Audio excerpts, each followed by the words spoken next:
क्या आपके पास कुछ ऐसे मंत्र हैं जिनका जाप अगर हम कर लें तो बहुत सी मुसीबतों से छुटकारा मिल सकता है? ऐसे जाप हैं, क्या मंत्र हैं? मैं आपको कुछ ऐसे मंत्र बता देता हूँ जिनका 3 बार चैंटिंग करने मात्र से ही आपकी लाइफ में बहुत बड़े चेंजेस आ सकते हैं। अगर मैं इंटरव्यू के लिए जा रही हूँ, आई एम श्योर किसी को 10 साल का एक्सपीरियंस है या 15 साल का एक्सपीरियंस है, वो जब इंटरव्यू में जाता है तो घबराता ही है। तो मैं पास ही हो जाऊँ इंटरव्यू में, मेरा सिलेक्शन ही हो जाए, ऐसा भी कोई शास्त्र सम्मत मंत्र होता है क्या? जी, इसमें एक योगिनी माता है, जैसे मैं अभी आपको बता रहा हूँ। आप इंटरव्यू में जा रहे हैं तो इंटरव्यू में जाने से पहले इस मंत्र का चयन करते रहें।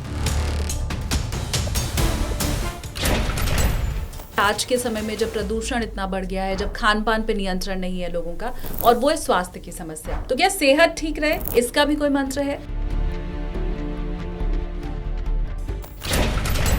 कैसे 5 साल 10 साल पुराने रोग हैं जिनकी आप हर रोज दवाइयां खा रहे हैं, डॉक्टर हमेशा कभी टेस्ट बदल देता है, कभी मेडिसिन बदल देता है, वो कैसे मात्र 3 बार बोलने से या जल में फूंक देने से वो कैसे ठीक हो सकता है? अब ये जो युद्ध की स्थिति 25 में हमने देखी भारत पाकिस्तान के बीच में बनी, तो वो क्या फिर से रिज्यूम हो सकता है? फिर से क्या शुरू होगा? युद्ध की स्थिति बनेगी? पाकिस्तान के 4 टुकड़े होंगे, उसमें से एक टुकड़ा पहले हो चुका है, जो अगला टुकड़ा जिसकी शुरुआत अभी 2026 में हो जाएगी। मेरा सवाल ये है कि क्या ज्योतिषीय गणना भी ये कह रही है कि अमेरिका मंदी की ओर है, यूरोपियन कंट्रीज मंदी की ओर हैं, और क्या वो असर भारत पर भी दिखता है? देखिए, यदि मैं मंदी की बात करता हूं तो मंदी की चपेट में सबसे पहले कनाडा और यूके मुझे यहां पर आता हुआ दिख रहा है। मिथुन राशि की बात करूं तो राहु उनके 9th हाउस में गोचर कर रहे हैं। 9th हाउस में राहु का गोचर करना यानी कि पिताजी के साथ में संबंधों का विच्छेद हो जाना, किसी भी काम का लास्ट मोमेंट में होते होते एकदम से रुक जाना, और उनके खिलाफ कोई भी वो धार्मिक यात्रा में जाएं वहाँ पे कोई विवाद हो जाना, ऐसा भी हो सकता है। अब सिंह राशि पर आगे बढ़ते हैं, उनका 2026 कैसा है? शनि, जिन्हें टायर से भी देखा जाता है, और 8वें घर में शनि का गोचर जब भी हो जाता है तो टायर फटने के योग बन जाते हैं। तुला राशि का अब नंबर है, उनका 2026 कैसा होगा? पंचम घर में राहु का मतलब होता है कि अगेन उनको डिफेम मिल सकता है। यूट्यूब पे या कुछ लोग काम कर रहे हैं तो उन्हें कहीं ना कहीं थोड़ा सा डिफेम मिलने के या फॉलोअर कम होने के योग भी यहाँ पे हो जाते हैं। अब 2 राशियां बची है, कुंभ और मीन, दोनों ही शनि के 7.5 से पीड़ित हैं। इनका कैसा रहेगा 2026, वो बताइए। बस इनकी कुंडली में एक ही समस्या है, लव या लाइफ पार्टनर के साथ में थोड़ा ब्रेकअप या विवाद भी यहाँ पे हो सकता है।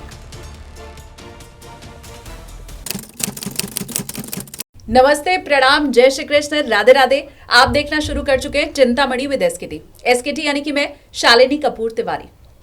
नववर्ष की आप सभी को ढेर सारी शुभकामनाएं। नया साल मंगलमय हो आप लोगों के लिए, और जो भी आपके दिल में इच्छा है वो सभी पूर्ण हो।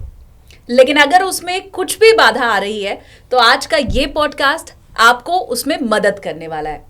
बहुत से मंत्र आपको मिलने वाले हैं, एक रास्ता कैसा रहेगा आपका 2026 का वो पहले से आपको इंगित कर दिया जाएगा, और 2026 में देश और दुनिया किधर जाएगी इसकी भी पूरी जानकारी आज के पॉडकास्ट में आपको मिलने वाली है। जो ज्योतिषाचार्य जी मेरे साथ मौजूद हैं, मैं आपको बता दूं कि बहुत सी भविष्यवाणियां उनकी पहले हिट हो चुकी हैं, सही साबित हो चुकी हैं, और उनके बहुत से उपायों को जब लोगों ने अपनाया तो उससे उन्हें फायदा भी मिला है। और इन सारी बातों पर मुहर लगाती हुई बात मैं आपको यह बताऊं कि आज की तारीख में भारत में वो एकमात्र ज्योतिषी हैं जिनकी वैल्यूएशन 100 करोड़ से ज्यादा बताई जा रही है। अब चलिए मिलकर के हम स्वागत कर लेते हैं। आप जैसे ही देखेंगे खुद ब खुद आप पहचान भी जाएंगे उन्हें। मशहूर ज्योतिषाचार्य और न्यूमरोलॉजिस्ट मेरे साथ मौजूद हैं लव भूषण जी। स्वागत है सर। जी, राधे राधे। राधे राधे। 2026 किधर जाएगा ये तो पूछूंगी आपसे, देश और दुनिया में क्या होगा ये भी जानेंगे आपसे, मेरा राशिफल क्या कह रहा है ये भी समझना है आपसे। लेकिन उन सब के पहले मैं ये चाहती हूं कि क्या आपके पास कुछ ऐसे मंत्र हैं जिनका जाप अगर हम कर लें तो बहुत सी मुसीबतों से छुटकारा मिल सकता है? ऐसे जाप हैं, क्या मंत्र हैं? मैं आपको कुछ ऐसे मंत्र बता देता हूँ जिनका 3 बार चैंटिंग करने मात्र से ही आपकी लाइफ में बहुत बड़े चेंजेस आ सकते हैं।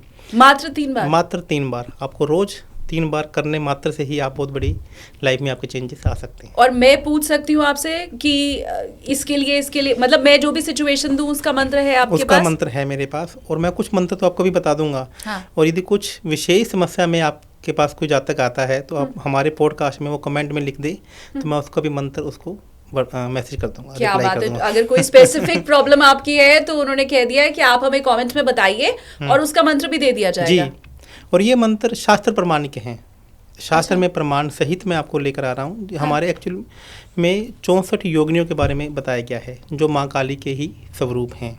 तो 64 दिन की एक विशेष एक आराधना की जाती है। उसमें आराधना में इन मंत्रों का एक आह्वान किया जाता है आपको सभी संकटों से मुक्ति करने के लिए। और ऐसा भी कहा गया है कि इन 64 योगिनियों में से कुछ विशेष समस्या में आप इनका आह्वान कर लेते हैं तो माता को स्वयं आना पड़ता है आपकी रक्षा करने के लिए। कल युग के अंदर ऐसा माता का एक वरदान बताया गया है। क्या बात है। और ये सारे मंत्र उसी से जुड़े हुए उसी से जुड़े हुए हैं। ये बेसिकली उन 64 योगिनियों के ही एक नाम है जो इस समय ब्रह्मांड में विचरण करती रहती हैं अपने भक्तों की रक्षा के लिए। तो सबसे पहले अगर मैं आपसे ये पूछूं गुरुजी कि मुझे आप ये बताएं कि मैं कोई भी नया काम अगर शुरू करने जा रही हूँ 2026 में, जी चलिए 2026 की शुरुआत कर लेते हैं, बीती ताई बिसार दे आगे की सुधि ले। 2026 में मैं किसी भी नए काम की शुरुआत अगर करने जा रही हूँ तो वो कौन सा मंत्र है मैं जपूं तो मुझे सिद्धि प्राप्त हो जाए? सर्व मंगला सर्व मंगला सर्व मंगला। आप इस मंत्र का 3 बार चयन करें और किसी भी काम की शुरुआत कर सकते हैं। सर्व मंगला सर्व मंगला सर्व मंगला, जैसा कि नाम से स्पष्ट है। और 64 योगिनियों में से एक योगिनी का नाम है सर्व मंगला। तो आप मन से माता जी की प्रार्थना करें और चयन करें सर्व मंगला सर्व मंगला सर्व मंगला। क्या बात है। एक और नए काम की शुरुआत होती है नई नौकरी की। जी। अगर मैं इंटरव्यू के लिए जा रही हूँ, आई एम श्योर किसी को 10 साल का एक्सपीरियंस है या 15 साल का एक्सपीरियंस है, वो जब इंटरव्यू में जाता है तो घबराता ही जी, है। जी। तो मैं पास ही हो जाऊं इंटरव्यू में, मेरा सिलेक्शन ही हो जाए, ऐसा भी कोई शास्त्र सम्मत मंत्र होता है क्या? जी, इसमें एक योगिनी माता है, जैसे मैं अभी आपको बता रहा हूँ। आप इंटरव्यू में जा रहे हैं तो इंटरव्यू में जाने से पहले इस मंत्र का चयन करते रहें। चर्चिका चर्चिका चर्चिका, ऐसा शास्त्रों में लिखा गया है। इस मंत्र को करने से आपके अंदर वाक शक्ति आती है। मीटिंग में जैसे ही आप सामने वाले के सामने बैठते हैं तो सामने वाला आपसे मंत्र मुग्ध हो जाता है। तो आपको क्या बोलना है इंटरव्यू में जाने से पहले या किसी भी मीटिंग में आप प्रेजेंटेशन देने जा रहे हैं, हाँ। भाषण देने जा रहे हैं आप मीटिंग के सामने, तो आपको बोलना है चर्चिका चर्चिका चर्चिका। अच्छा, तो ये तो मैं वैसे भी अगर वाक्पटु मुझे बनना है तो मैं वैसे भी इसकी चैंटिंग वैसे भी कर सकती चैंटिंग कर हूँ? सकते हैं आप। 3 बार तो कम से कम आप 108 बार करेंगे तो आप देखेंगे कि स्वयं माँ सरस्वती आपकी जीवा पे आकर विराजमान कर जाएंगी। शानदार। और अगर आपको फायदा हो तो मैं तो चाहती हूँ कि आप मुझे कमेंट करके बताइए भी कि जो हमने इसका प्रयोग किया और वो सफल रहा है। एक आपको मैं इसके बीच में और बताना चाहूँगा कि जो लोग पॉडकास्ट देख रहे हैं, हाँ। इसमें कमेंट बॉक्स में इसको सुनते सुनते यदि आप वो टाइप कर दें चर्चिका चर्चिका चर्चिका, जो हम मंत्र बोल देंगे, तो मंत्र को टाइप करने से बोलने के साथ में यदि आप लिखने का भी अभ्यास कर लेते हैं तो वह मंत्र सिद्ध हो जाता है। क्या बात है। तो चर्चिका भी लिखना है आपको, उसके पहले आपने बताया था सर्वमंगला सर्वमंगला, तो वो भी आप कमेंट में जरूर बताइए। एक और बड़ी मुझे लगता है कॉमन समस्या है आज के समय में, जब प्रदूषण इतना बढ़ गया है, जब खान पान पे नियंत्रण नहीं है लोगों का, और वो है स्वास्थ्य की समस्या। पहले तो हम देखते थे कि बुजुर्ग ही इससे पीड़ित होते थे, अब तो यंग लोगों को भी कोई भी बीमारी हो जा रही है। तो क्या सेहत ठीक रहे इसका भी कोई मंत्र है? वैद्य रूपा, वैद्य रूपा, वैद्य जैसा कि नाम से स्पष्ट है, हाँ। कि एक 64 योगिनियों में से एक योगिनी है जो आपके लिए वैद्य के रूप में काम करती है। वैद्य जिसे डॉक्टर कहा जाता है। तो वैद्य रूपा वैद्य रूपा वैद्य रूपा वैद्य रूपा, आपको इस मंत्र का चयन करना है। यदि आपके घर में कोई जातक बीमार भी है तो वैद्य रूपा बोलकर आप पानी में, जल में फूंक मार दीजिए और वह जल सामने वाले जातक को पिला दीजिए। यदि कुछ दिन आप लगातार ऐसा कर लेंगे तो आप देखेंगे कि सामने वाले जातक के वह जल अब जल नहीं अमृत बन जाएगा।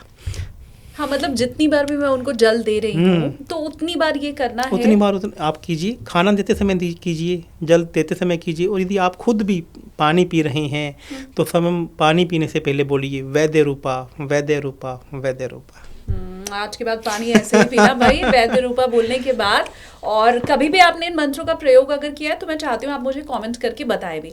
अब गुरुजी मेरा तो क्या है ना, पिटारा, मुझे लगता है समस्याएं इतनी होती हैं जो पूरी हो गई, लेकिन आपके पास अगर और मंत्र हैं तो वो आप खुद बताइए फिर। देखिए, इसमें आज के समय में ना एक तंत्र, ब्लैक मैजिक या नज़र लगने वाला, हर कोई चाहता नहीं है कि सामने वाला आगे बढ़ रहा है तो वो आगे ना बढ़े।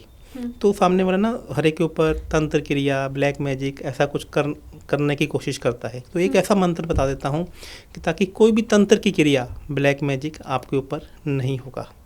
तो यह मंत्र करने से पहले आपको क्या करना है कि अपने हाथ में पीली सरसों या लौंग अपने पास में रखना है। पीली सरसों या लौंग कुछ भी रख सकते हैं, और अपने हाथ में रखते हुए मंत्र बोलना है अघोरा अघोरा अघोरा, और उसके बाद उसको आपको फूंक मार के उड़ा देना है।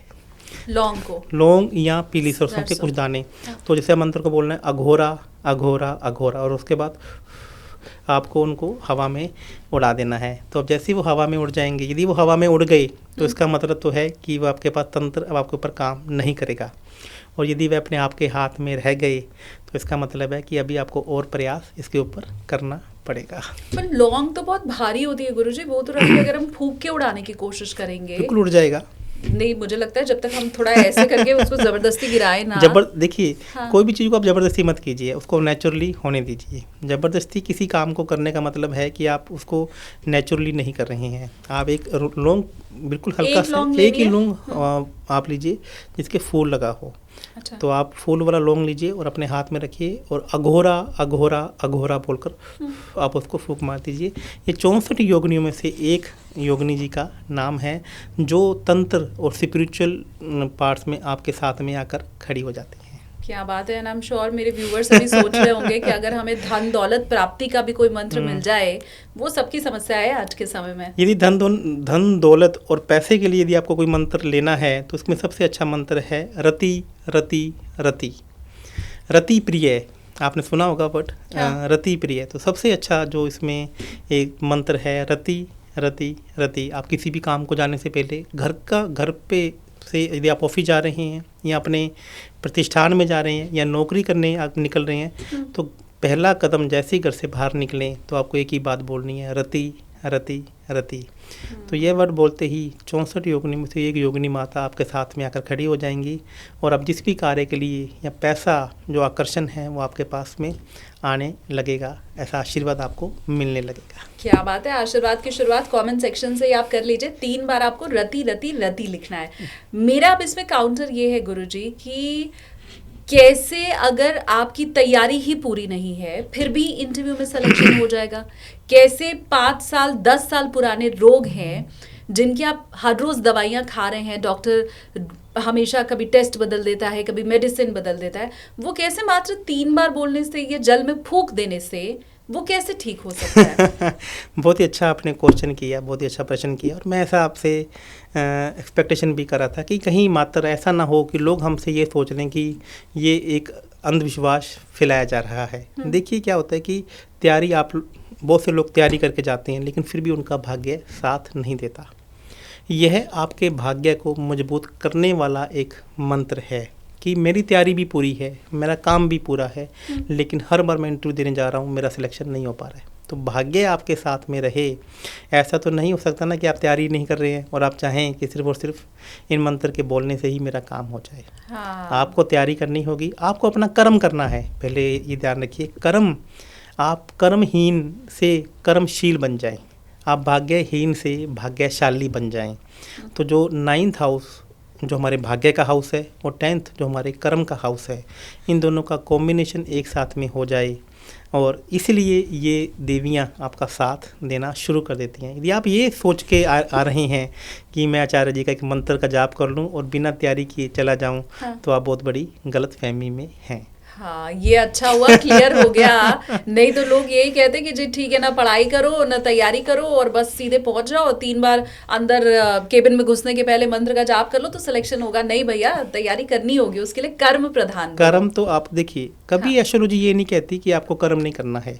तो फिर तो मुकेश अंबानी भी घर बैठ जाता है और मैं भी घर बैठ जाता हूँ। मुझे क्या जरूरत है आपके पास में भी एक अपने विचार लोगों तक पहुँचाने की। कर्म आपको करना ही होगा, लेकिन मैं कर्म करके भी, आप देखें ना, बहुत सारे लोगों का भाग्य साथ नहीं देता है। लोगों को सक्सेस नहीं मिलती है, तो यह मंत्र आपको एक से एक और एक मिलकर 11 करेगा, एक और एक मिलकर -0 नहीं। तो बस आप इतना सा ध्यान रखिए कि जो एस्ट्रोलॉजी है वो आपके भाग्य को, आपकी तकदीर को एक अच्छा करने का कार्य कर रही है, लेकिन आप कभी ये मत सोचिए कि भैया हमें घर बैठे बैठे सब कुछ मिल जाएगा। हाँ, तो बहुत से मंत्र मैंने पूछ लिए हैं गुरुजी से। कुछ अगर ऐसा है जो रह गया है, छूट गया है, आपकी कोई पर्सनल और स्पेसिफिक प्रॉब्लम है, तो वो आप प्लीज कमेंट सेक्शन में लिखिए। दोबारा हमारी मुलाकात होगी तो वो कमेंट देखने के बाद हम पूछ भी लेंगे 100%। अब हम आगे बढ़ें और 2026 के बारे में कुछ आपसे समझना चाहें, क्योंकि इसके पहले भी आपकी बहुत सी भविष्यवाणियां सिद्ध हो चुकी हैं और मुझे लगता है उसमें से एक तो वो ज्वालामुखी जो अभी फटा है इथोपिया वाला, उसकी भी आपने पहले भविष्यवाणी कर दी थी। हमने ज्वालामुखी की फटने की भविष्यवाणी की, हमने बादल को फटने वाली भविष्यवाणी की, किसी बड़ी नेता का दुनिया को छोड़ के जा सकता है, अभिनेता के बारे में बोला था। बहुत सारी यदि मुख्यमंत्री की बात करूं तो पूरी दुनिया यही कह रही थी कि बिहार में नितिन जी मुख्यमंत्री नहीं बनेंगे, तो हम एक मात्र एस्ट्रोलॉजर थे जिन्होंने ये कह रहे थे, या कुछ एक दो लोग मेरे सहयोगी होंगे जिन्होंने कहा था। कुछ लोगों ने तो ये दावा भी किया था कि नीतीश कुमार जी मुख्यमंत्री नहीं बनेंगे। तो मैंने ये कहा था कि नीतीश कुमार जी की भाग्य ही इतना अच्छा है, उसकी कुंडली इतनी अच्छी है कि वह मुख्यमंत्री बनने का योग मुझे अभी भी लग रहा है। तो ऐसा कुछ योग होते हैं जिनके माध्यम से हम प्रेडिक्शन करते हैं। तो हालांकि मैं ये एक्सेप्ट कर लूं कि भाई मेरे ही पॉडकास्ट में ज्योतिषी ऐसे आए थे, जैसा आप भी कह रहे हैं गुरुजी, जिन्होंने ये कहा था कि तेजस्वी यादव की कुंडली बहुत अच्छी है। हालांकि एक दो एस्ट्रोलॉजर ऐसे भी थे जो नीतीश कुमार को मुख्यमंत्री बना रहे थे, पर हाँ ज्यादातर का यही कहना था कि नीतीश कुमार की कुंडली थोड़ी कमजोर है। तो बहरहाल हमें ये तो पता चल गया है कि पहले बहुत सी भविष्यवाणियां आपकी सही साबित हुई हैं। अब अगला प्रेडिक्शन फिर कर लेते हैं 26 एक मैंने 25 में ये भी प्रेडिक्शन दिया था। जब सब लोग कह रहे थे कि वो से मुख्यमंत्री चेंज हो सकते हैं, तो मैंने कहा था गुजरात का या तो मुख्यमंत्री चेंज होगा या पूरा का पूरा मंत्रिमंडल चेंज होगा। अच्छा। एक मेरे पॉडकास्ट में मैंने ये भी बोला था। तो गुजरात के अंदर आप देखेंगे दीपावली से ठीक एक दिन पहले पूरे के पूरे मंत्रिमंडल को इस्तीफा देकर नया मंत्रिमंडल वहाँ पे बना था। तो ऐसा ही कुछ मैं 2026 में आपको चौंकाने वाला बताने जा रहा हूँ कि 2026 में क्या हो सकता है। हाँ, तो कहाँ से शुरुआत करें? देखिए 2026 में यदि मैं बात करूँ तो अभी जो राहु महाराज जी हैं वो कुंभ की राशि में से गोचर कर रहे हैं और उनके ऊपर से सूर्य और मंगल गोचर करेंगे तकरीबन 15 फरवरी के बाद। तो राहु के ऊपर जब भी मंगल और सूर्य गोचर करते हैं तो राहु क्या है, जो पुल आप देखें ना, जो पुल का काम करता है, जो पहाड़ों के बीच में जो दो चीज़ों को जोड़ता है, वो पुल से, वो राहु से देखा जाता है। फेविकोल वो भी राहु से देखा जाता है। जितने भी लोग फेविकोल का काम करते हैं, तो मैं आपको बताऊंगा कि इस समय जब मंगल वहाँ से गोचर करेंगे और फिर सूर्य भी आ जाएंगे तो दो अग्नि ग्रह हैं, तो कोई भी बड़ा पुल आपको टूटता हुआ यहाँ पे नज़र आ रहा है। ऐसा पुल, देखिए छोटे मोटे पुल तो आम टूटते रहते हैं, कि ऐसा पुल जिसमें बड़ी जन हानि भी यहाँ पर हो सकती है। देखिए मैं कोई नेगेटिव एस्ट्रोलॉजी नहीं करता हूँ, मैं कभी डराने वाली एस्ट्रोलॉजी नहीं करता हूँ, लेकिन मैं आपको लॉजिक से खगोलीय घटना बता रहा हूँ कि ऐसा होने के योग बन रहे हैं। राहु के ऊपर से जब मंगल ग्रह गोचर करेंगे तो ये अंगकारक योग बनता है। अंगकारक कोई घटनाएं, आग से संबंधित घटनाएं होना, किसी के खिलाफ किसी भी नेता या देश के प्रधानमंत्री या देश वहाँ के प्रदेश के मुख्यमंत्री के खिलाफ कोई अफवाह उड़ जाना। अच्छा। जैसे क्या है कि सूर्य का मतलब क्या है, राजा। सूर्य का मतलब है प्रधानमंत्री या फिर मुख्यमंत्री, मतलब या उसका तत्कालिक जो संबंधित राजा है।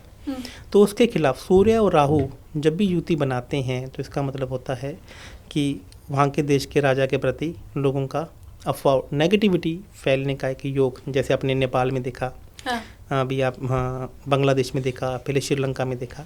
तो ऐसा अभी लग रहा है कि भारत के किसी प्रदेश में या भारत के प्रधानमंत्री के खिलाफ, या फिर जैसे चाइना में, पाकिस्तान में मुझे ऐसा होता हुआ दिखाई दे रहा है।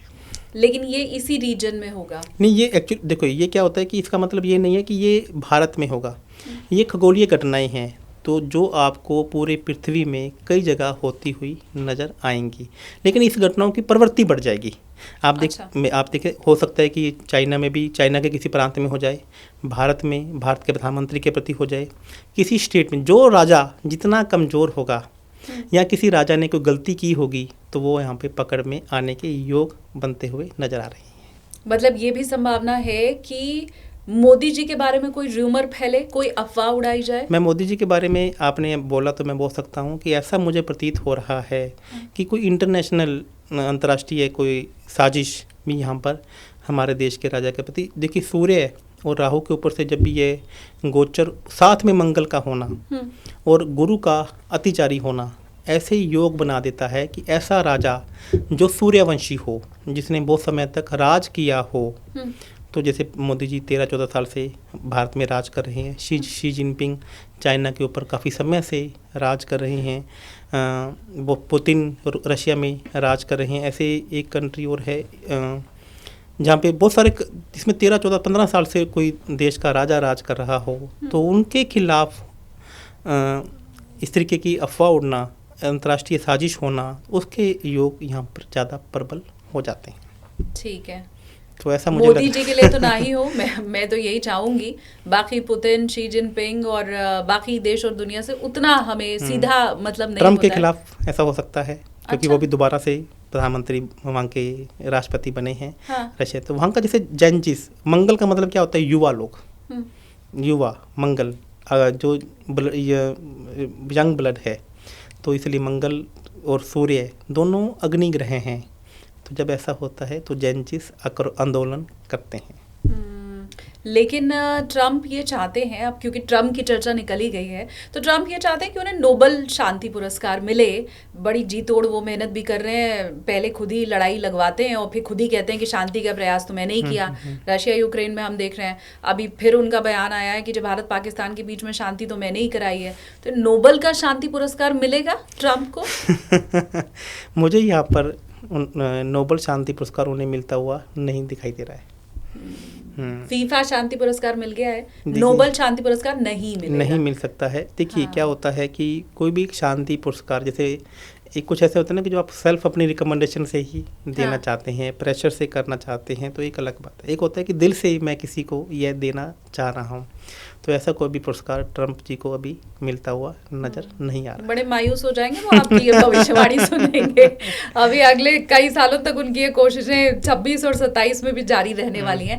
लेकिन मुझे ये बताएं कि मोदी जी की हमने चर्चा कर ली, ट्रम्प साहब की चर्चा हमने कर ली, अब ये भारत पाकिस्तान के रिश्ते कैसे होंगे, थोड़ा वो भी बताइए। क्योंकि एक वो समय भी था जब पूरी दुनिया ने देखा कि ट्रम्प और मोदी की दोस्ती बड़ी गहरी थी, और फिर वो समय भी हमने देखा कि जब ट्रम्प ने मोदी ही नहीं भारत के खिलाफ इतने सैंक्शंस लगाए, हमारे वीजा को किस तरह से बैन करने की कोशिश हुई। तो ये जो कड़वाहट रिश्ते में है, ये मधुर होंगी और बुरी होंगी। पाकिस्तान के साथ में यदि मैं बात करता हूँ, तो पाकिस्तान की बात करें ना, अमेरिका, ट्रम्प, हाँ, अमेरिका को यहाँ पे भारत के साथ में झुकना पड़ेगा, क्योंकि भारत विश्व गुरु था, विश्व गुरु है और विश्व गुरु रहेगा। हमेशा हमें अपने आप को झुकाकर ही किसी को जीतना पॉसिबल नहीं है। कभी कभी आपको शस्त्र के साथ भी सामने वाले को हराना होता है। आप देखिए, पहले अटल बिहारी वाजपेयी जी जब प्रधानमंत्री थे, तब अमेरिका की लाख प्रतिबंधों के बावजूद भी हमने परमाणु परीक्षण किया था। और अभी भी आप देखिए कि अमेरिका के लाख जो चुनौतियों के बावजूद भी भारत के प्रधानमंत्री उनके आगे झुकने को तैयार नहीं है। तो ऐसे यशस्वी प्रधानमंत्री भारत को मिले हैं, तो भारत अमेरिका के सामने नहीं झुकेगा, अमेरिका को ही भारत के सामने झुकना पड़ेगा। और जो अभी आप देख रहे हैं, जो पाबंदियां अमेरिका लगा रहा है, वहाँ की जो जनता है वही ट्रम्प को मजबूर कर देगी, क्योंकि उनका व्यापार ही ख़त्म हो जाएगा। उनका व्यापार डामाडोल आपको होता हुआ नज़र आएगा। अमेरिका के लोगों में त्राही त्राही मच जाएगी। तो जो अभी प्रतिबंध अमेरिका अन्य देशों पे लगा रहा है, तो इतने ही प्रतिबंधों को, सभी प्रतिबंधों को धीरे धीरे उन्हें खुद ब खुद हटाना होगा।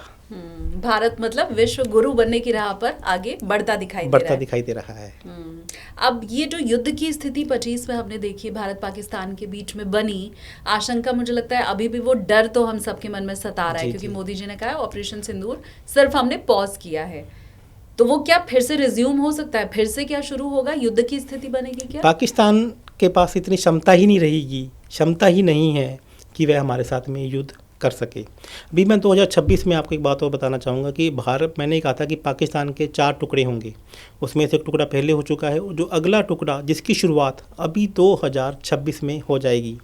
और जो हम ये कह रहे हैं कि पाक ऑक्यूपाइड जो कश्मीर पाकिस्तान के पास है, तो मुझे ऐसा लग रहा है कि वो भारत और की मदद से एक ऐसा कंट्री बनने जा रहा है जो भारत के जो भरोसेमंद होगा। और ऐसा हमें लगता है कि हमारे लोग आने वाले समय में पाक ऑक्युपाइड कश्मीर में आना जाना भी शुरू कर सकते हैं। आपके आने वाले 1-2 सालों में आपको ऐसा देखने को मिल सकता है। ऐसा पाकिस्तान की कुंडली में है कि पाकिस्तान का अब दूसरा टुकड़ा होने का समय आ गया है। क्या बात है। और अगर वो पीओके है तो मुझे लगता है मेरे सारे व्यूवर्स भी खुश हो गए होंगे ये भविष्यवाणी तो सुन के, क्योंकि बरसों से हम चाहते हैं कि पीओके भारत में वापस आ जाए। अगर वो नहीं भी हो रहा है तो आप कह रहे हैं, ज्योतिषीय गणना ये कह रही है कि पीओके एक अलग राष्ट्र बन सकता है और वो भारत की मदद से ऐसा होगा। भारत की मदद से होगा और वहाँ के जो प्रधानमंत्री होंगे, जैसे अफगानिस्तान के साथ हमारे जो संबंध हैं उनके संबंध भी हमारे उतने ही मधुर होंगे। ये कैसे गणना होती है, मैं ये समझना चाहती हूँ, क्योंकि भारत और पाकिस्तान का जन्म जब हुआ, अगर 1947 की हम बात करें, हिंदुस्तान तो हालांकि कब से है। हाँ। मैं आपको एक बात यहाँ पे, भारत के अभी भी बहुत सारे एस्ट्रोलॉजर ये कहते हैं कि भारत की कुंडली 15 अगस्त 1947 को बनेगी। तो उस हिसाब से पाकिस्तान हमारे से बड़ा हो गया, तो पाकिस्तान की कुंडली तो बन सकती है, क्योंकि उनका जन्म ही 14 अगस्त, उनका पहले पाकिस्तान का प्रारूप ही नहीं था, स्वरूप ही नहीं था। तो 14 अगस्त 1947 को रात को 12 बजे की पाकिस्तान की कुंडली बन रही है। भारत के बारे में जब भी विचार किया जाएगा तो प्रश्न कुंडली से किया जाएगा, या फिर हम ये कह सकते हैं कि स्वतंत्र भारत की एक कुंडली हम बनाकर देख सकते हैं 15 अगस्त 1947। लेकिन क्या भारत जो युगों युगों से राज करने जा रहा है, क्या उसकी कुंडली 15 अगस्त 1947 से बनाई जा सकती है? नहीं। आप खुद बताइए। नहीं, बिल्कुल। लेकिन हम पाकिस्तान के बारे में विचार कर सकते हैं, हम बांग्लादेश के बारे में विचार कर सकते हैं, क्योंकि उनका जन्म ही उस तारीख को हुआ है, उस तारीख को वो राष्ट्र बने हैं। तो 15 अगस्त 1947, 14 अगस्त 1947 की जब आप कुंडली देखेंगे तो पाकिस्तान के चतुर्थ भाव में 3 शत्रु ग्रह, 3 पापी ग्रह बैठे हुए हैं। तो उसके हिसाब से मैंने ये प्रेडिक्शन की है, जब भी 3 या 3 से ज़्यादा शत्रु ग्रह वहाँ बैठ जाते हैं तो उस घर का बंटवारा होना तय होता है, जितने शत्रु ग्रह वहाँ पर बैठे होते हैं। ऐसा हमारे शास्त्रों में लिखा गया है। अब मैं, क्योंकि भारत पाकिस्तान संबंधों के बारे में पूछ चुकी हूँ आपसे, भारत अमेरिका संबंधों के बारे में पूछ चुकी हूँ, अब मैं पूछना चाहती हूँ भारत और रशिया के संबंध के बारे में। वो इसलिए भी क्योंकि हमने देखा कि अभी पुतिन साहब भारत आए, उनकी भारत और रशिया की दोस्ती जितनी पुरानी है, पुतिन साहब चाइना को भी अपना उतना ही गहरा मित्र मानते हैं।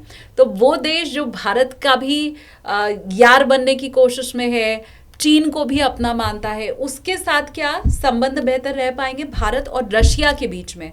कैसे संबंध होंगे 2026 में? रशिया भारत का हमेशा से ही दोस्त रहा है और वह आगे भी रहेगा। देखिए, इसको हम एक एग्जांपल से यूँ कह के समझ सकते हैं कि एक मेरा दोस्त है, एक किसी और का दोस्त है और एक आपका भी। कॉमन दोस्त तो हम हो ही सकते हैं इसमें तो, लेकिन मेरे दुश्मन का दोस्त तो मेरा दोस्त नहीं हो सकता। मैं तो क्लियर हूँ इस बारे में। या तो तुम मेरे दोस्त हो, अब मेरे दोस्त के दोस्त हो सकते हो, मेरे दुश्मन के तो नहीं हो सकते। देखिए, इसमें इसको इस प्रकार से समझ सकते हैं, ये कूटनीतिक चाल होती है।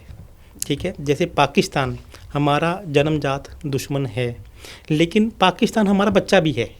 हाँ। आप समझ रहे हैं, पाकिस्तान हमारा ही तो एक बच्चा है, बांग्लादेश हमारा ही तो एक बच्चा है, बिगड़ैल बच्चा है जिसको हमारे घर से हम निष्कासित कर चुके हैं। फूटी आँख नहीं सुहाता, फूटी आँख हमें किसी को भी नहीं सुहा रहा है। चाइना के साथ में हमारा जो संबंध है वो इसलिए कहीं ना कहीं अच्छे नहीं है कि वो पाकिस्तान की मदद करता है या एक तरीके से हमारे ऊपर भी आक्रमण करता है, लेकिन कूटनीति से कारण से हमें उसके साथ भी, रशिया के साथ भी, चाइना के साथ भी एक संबंध बनाकर रखने चाहते हैं। तो रशिया इसमें एक बहुत बड़ी भूमिका अदा करेगा, जिसमें चाइना को भी समझाना है कि आपको भारत के खिलाफ आंख नहीं दिखानी है। तो उसमें कौन बताएगा चाइना को? रशिया कि भैया भारत को आंख नहीं दिखाओ, ये आने वाला उभरता हुआ सितारा है।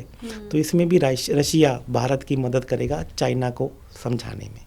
एक और सवाल मैं पूछना चाहती हूँ, क्योंकि मैं एक दूसरा पॉडकास्ट भी करती हूँ गुरुजी, और वो है पैसा बोलता है, जिसमें हम इकोनॉमिस्ट बुलाते हैं, फाइनेंस से रिलेटेड पॉडकास्ट करते हैं। उसमें हाल ही में हमारे कुछ इकोनॉमिस्ट से जब बात हुई तो उन्होंने ये कहा कि अमेरिका में मंदी आने वाली है, यूरोप में मंदी ने दस्तक दे दी है, और विश्व के बहुत से बड़े ऐसे देश होंगे जहां पर रिसेशन आएगा। मेरा सवाल ये है कि क्या ज्योतिषीय गणना भी ये कह रही है कि अमेरिका मंदी की ओर है, यूरोपियन कंट्रीज मंदी की ओर हैं, और क्या वो असर भारत पर भी दिखता है? देखिए, यदि मैं मंदी की बात करता हूँ तो मंदी की चपेट में सबसे पहले कनाडा और यूके मुझे यहाँ पर आता हुआ दिख रहा है। ये यूके में और कनाडा में मंदी रहेगी तो इसका डायरेक्ट असर अमेरिका पर भी पड़ेगा।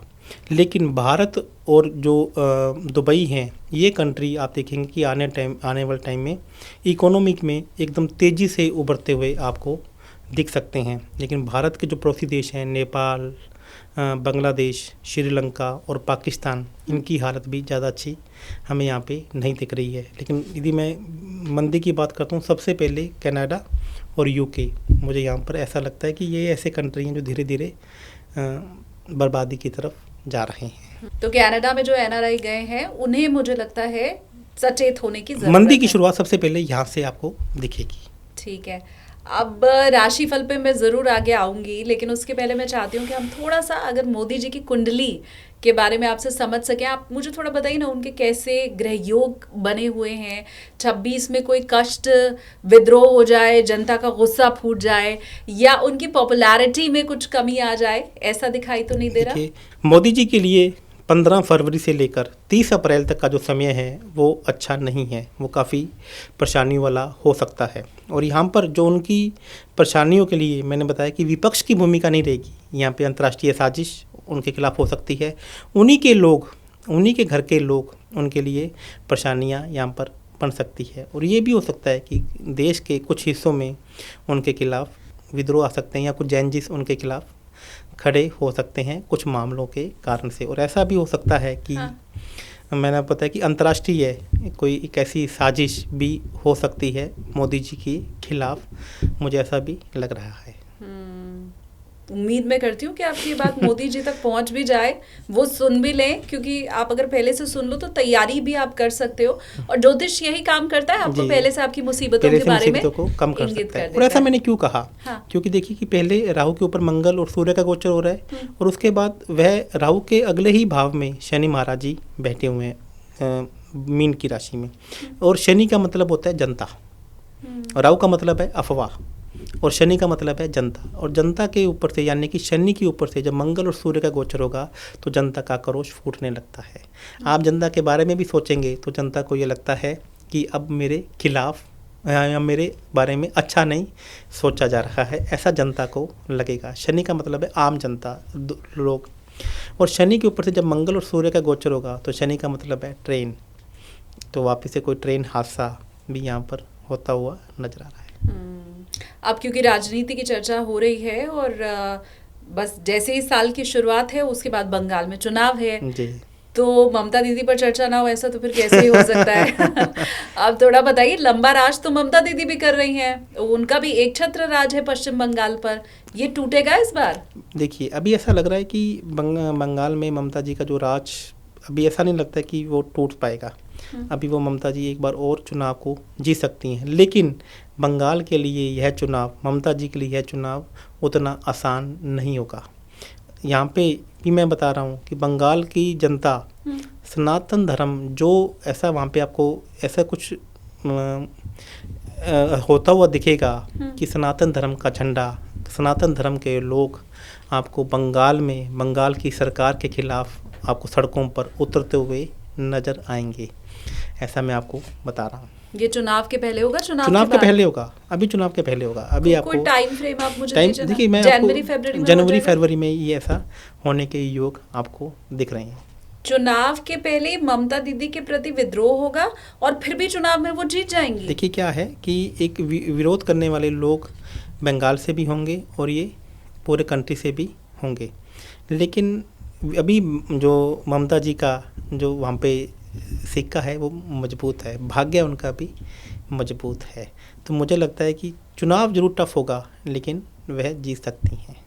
तो आप ऐसे समझ लीजिए कि पश्चिम बंगाल चुनावों का ये 2 महीने पहले से एग्जिट पोल आपने देख लिया है। बिहार का एग्जिट पोल सर का बिल्कुल ठीक रहा था। अब आप ऐसे समझ लो कि ये पश्चिम बंगाल इलेक्शन हो उसके पहले का एग्जिट पोल है कि ममता दीदी निसंदेह चुनाव जीत रही है। निसंदेह मैं नहीं कहूंगा, बहुत टफ कष्ट आएगा, लेकिन मुझे लगता है कि वो जीत जाएंगी। अभी डाउट है लेकिन हाँ, लेकिन मुझे लगता है कि वो जीत जाएंगी। हाँ ठीक है। तो मुझे लगता है राजनीति की भी हमने चर्चा कर ली है, देश दुनिया के बड़े चेहरों की, नेताओं की, भारत के रिलेशनशिप की, अर्थव्यवस्था की सारी चर्चाएं हो चुकी हैं। अब व्यूवर्स वेट कर रहे होंगे कि उनके लिए खास रेमेडी मिल जाए, उनकी राशि के ऊपर भी थोड़ी चर्चा अगर हो जाए, तो 12 राशियों का फल शुरू करें 2026 का। जी, मेष राशि। यदि मैं मेष राशि की बात करूं तो मेष राशि के जो राहु है वो 11वें घर से गोचर कर रहे हैं और शनि महाराज जी 12वें घर से गोचर कर रहे हैं। यदि ये कोई भी काम कर रहे हैं तो एकदम से काम को तेज़ी मिलेगी, नेम एंड फेम मिलने के योग यहाँ पे उनके साथ में है। लेकिन एक शनि महाराज जी 12वें घर में गोचर कर रहे हैं तो उनकी कमर में पेन होना, उनके कोई एक अच्छा एम्प्लॉई जो उनके साथ बहुत लंबे समय से काम कर रहा है वो उनको छोड़कर चला जाए, ऐसा भी उनके साथ में एक योग बन रहे हैं। और केतु महाराज जी उनके 5वें घर में गोचर कर रहे हैं तो पेट की से संबंधित हो जाना, पेट से संबंधित समस्या या किसी भी काम को शुरू करेंगे तो उनमें काम को शुरू करने में शुरू में उनके शुरुआत परेशानियों का सामना करना पड़ सकता है, और लेकिन बाद में वह काम बहुत तेज़ी से रफ्तार को पकड़ लेगा। गुरु महाराज जी उनके 3rd हाउस में गोचर कर रहे हैं। यदि वो किसी भी सोशल मीडिया से संबंधित कोई काम करना चाह रहे हैं या कोई इंटरव्यू में भी जा रहे हैं तो यहाँ पर उनको नई जॉब, नया बिजनेस स्टार्टअप करने का भी मौका उन्हें मिल सकता है। ठीक है। मेष के लिए आपने कहा कि नया काम वो शुरू करेंगे तो अड़चन आएगी। अब इसको मैं शुरू से जोड़ देती हूँ कि आपने सर्व मंगला बताया था कि नए काम की शुरुआत के लिए ये मंत्र बोलना है, तो मेष राशि वालों आपके लिए तो ये मंत्र वाकई काम करने वाला है, खास है सर्व मंगला। मेष राशि वालों पहले तो कमेंट सेक्शन में अभी लिख दो, ये रेमेडी काफी है मेष राशि के लिए। मंगल वैसी मंगल की राशि है और सर्व मंगला वो लिख देंगे तो उनके कार्य वैसे ही मंगल होते जाएंगे। शानदार। शनि की 7.5 भी चल रही है मेष राशि वालों को, तो लोग डरा भी रहे हैं इनको। चलिए अब आगे बढ़ते हैं। वृषभ राशि। वृषभ राशि वालों के लिए ये साल बहुत अच्छा रहेगा। राहु महाराज उनके 10th हाउस में गोचर कर रहे हैं और शनि महाराज जी उनके 11th हाउस में गोचर कर रहे हैं और गुरु उनके 2nd हाउस में। मतलब पैसा एकदम से उनको आने का योग है। स्टार्टअप में कुछ लोग लगे हुए हैं तो निश्चित रूप से 2026 उनके लिए वरदायक साल हो सकता है, जिसे कहते हैं ना कि एकदम से मेरे लिए साल का शुरुआती 2 से 3 महीने थोड़े से अच्छे नहीं रहेंगे। अच्छा। 15 फरवरी के बाद से उनके लिए समय बहुत अच्छा शुरू होने जा रहा है। घर के अंदर किसी न किसी परिवार के थोड़े से चोट लग जाना या ऑपरेशन हो जाना, ऐसे योग बनते हुए नजर आ रहे हैं। अदरवाइज यह साल उनके लिए बहुत अच्छा रहेगा। दोनों हाथ में लड्डू वाला दोनों रहेगा। हाथ में लड्डू वाले रहेगा। दोनों हाथ में लड्डू, सिर कढ़ाई में जी। तो इनके लिए फिर किसी उपाय की तो जरूरत नहीं होगी गुरुजी। देखिए, एक छोटा सा उपाय मैं सभी के लिए बता देता हूँ। जैसे मेष की राशि है तो मेष की राशि वाले मंगलवार हनुमान जी के मंदिर में लाल रंग के लड्डू यदि चढ़ा के आते रहें तो यह साल उनके लिए बहुत अच्छा रहेगा। वृषभ राशि वालों के लिए मैं बात कर रहा हूँ तो यदि चींटियों को 2 रंग की मिठाई, आप देखें 2 रंग की मिठाई, सैंडविच मिठाई आती है ना, 2 रंग की मिठाई लें और उसको चूरा करके चींटियों को वह पूरा साल हफ्ते में किसी भी एक दिन में लें और उनको खिलाना शुरू कर देंगे तो कोई भी जो भी छोटी भी समस्या आ रही है तो उनका सामना उन्हें नहीं करना होगा।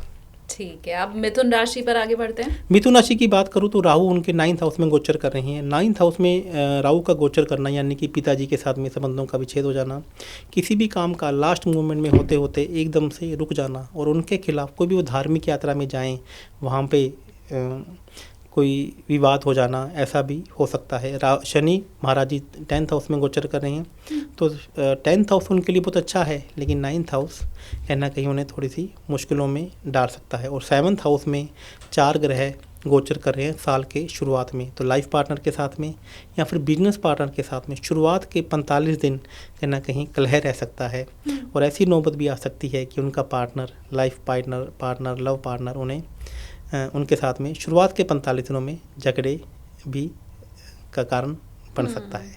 फिर इनके लिए उपाय भी बता दीजिए। देखिए, यहाँ पर उनको पास के किसी भी धार्मिक स्थान में जाना है और वहाँ पे सफाई करके आनी है।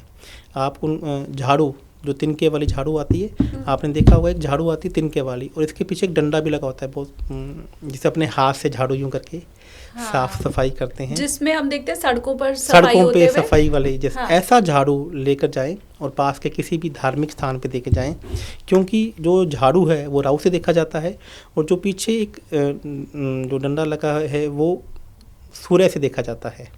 तो सूर्य और राहु का एक कॉमन, क्योंकि सूर्य उनके 7th हाउस में गोचर कर रहे हैं, लकड़ी से संबंधित झाड़ू, लकड़ी लगी हुई झाड़ू यदि हम धार्मिक स्थान पर देकर जाएं और उसी से उसकी सफाई भी कर दें तो यह उनके लिए सोने पे सुहागा हो जाएगा। एक चीज़ मैंने नोटिस की, ज़रूर 15 फरवरी के आसपास कोई तो खगोलीय घटना ऐसी हो रही है जिसके कारण आपने वृषभ में कहा 45 दिन, आपने मिथुन में कहा 45 दिन, वृषभ में आपने 15 फरवरी का, तो ऐसा कुछ है क्या 15 जी फरवरी? 15 फरवरी के बाद ये बहुत सारे राशि परिवर्तन, सूर्य और जो मंगल हैं वो राशि परिवर्तन कर रहे हैं। सूर्य महाराज जी हर 14 तारीख को राशि परिवर्तन करते हैं, 15 तारीख को राशि परिवर्तन करते हैं, संक्रांति जब और होती अभी है। सूर्य और मंगल दोनों तकरीबन एक साथ में गोचर कर रहे हैं। जब हम अभी पॉडकास्ट बना रहे हैं तो अभी मंगल सूर्य के साथ में वृश्चिक राशि में गोचर कर रहे हैं। तभी मैंने कहा था कि अभी ज्वालामुखी फट सकता है, क्योंकि मंगल की वृश्चिक राशि में गोचर कर रहा है। वृश्चिक राशि का मतलब होता है जमीन के नीचे, जैसे कुआं, पताल तोड़ कुआं। पताल तोड़ कुएं की जो कोई राशि है तो वो राशि कौन सी है? वृश्चिक राशि। मंगल एक अग्नि ग्रह है, सूर्य भी एक अग्नि ग्रह है। हाँ।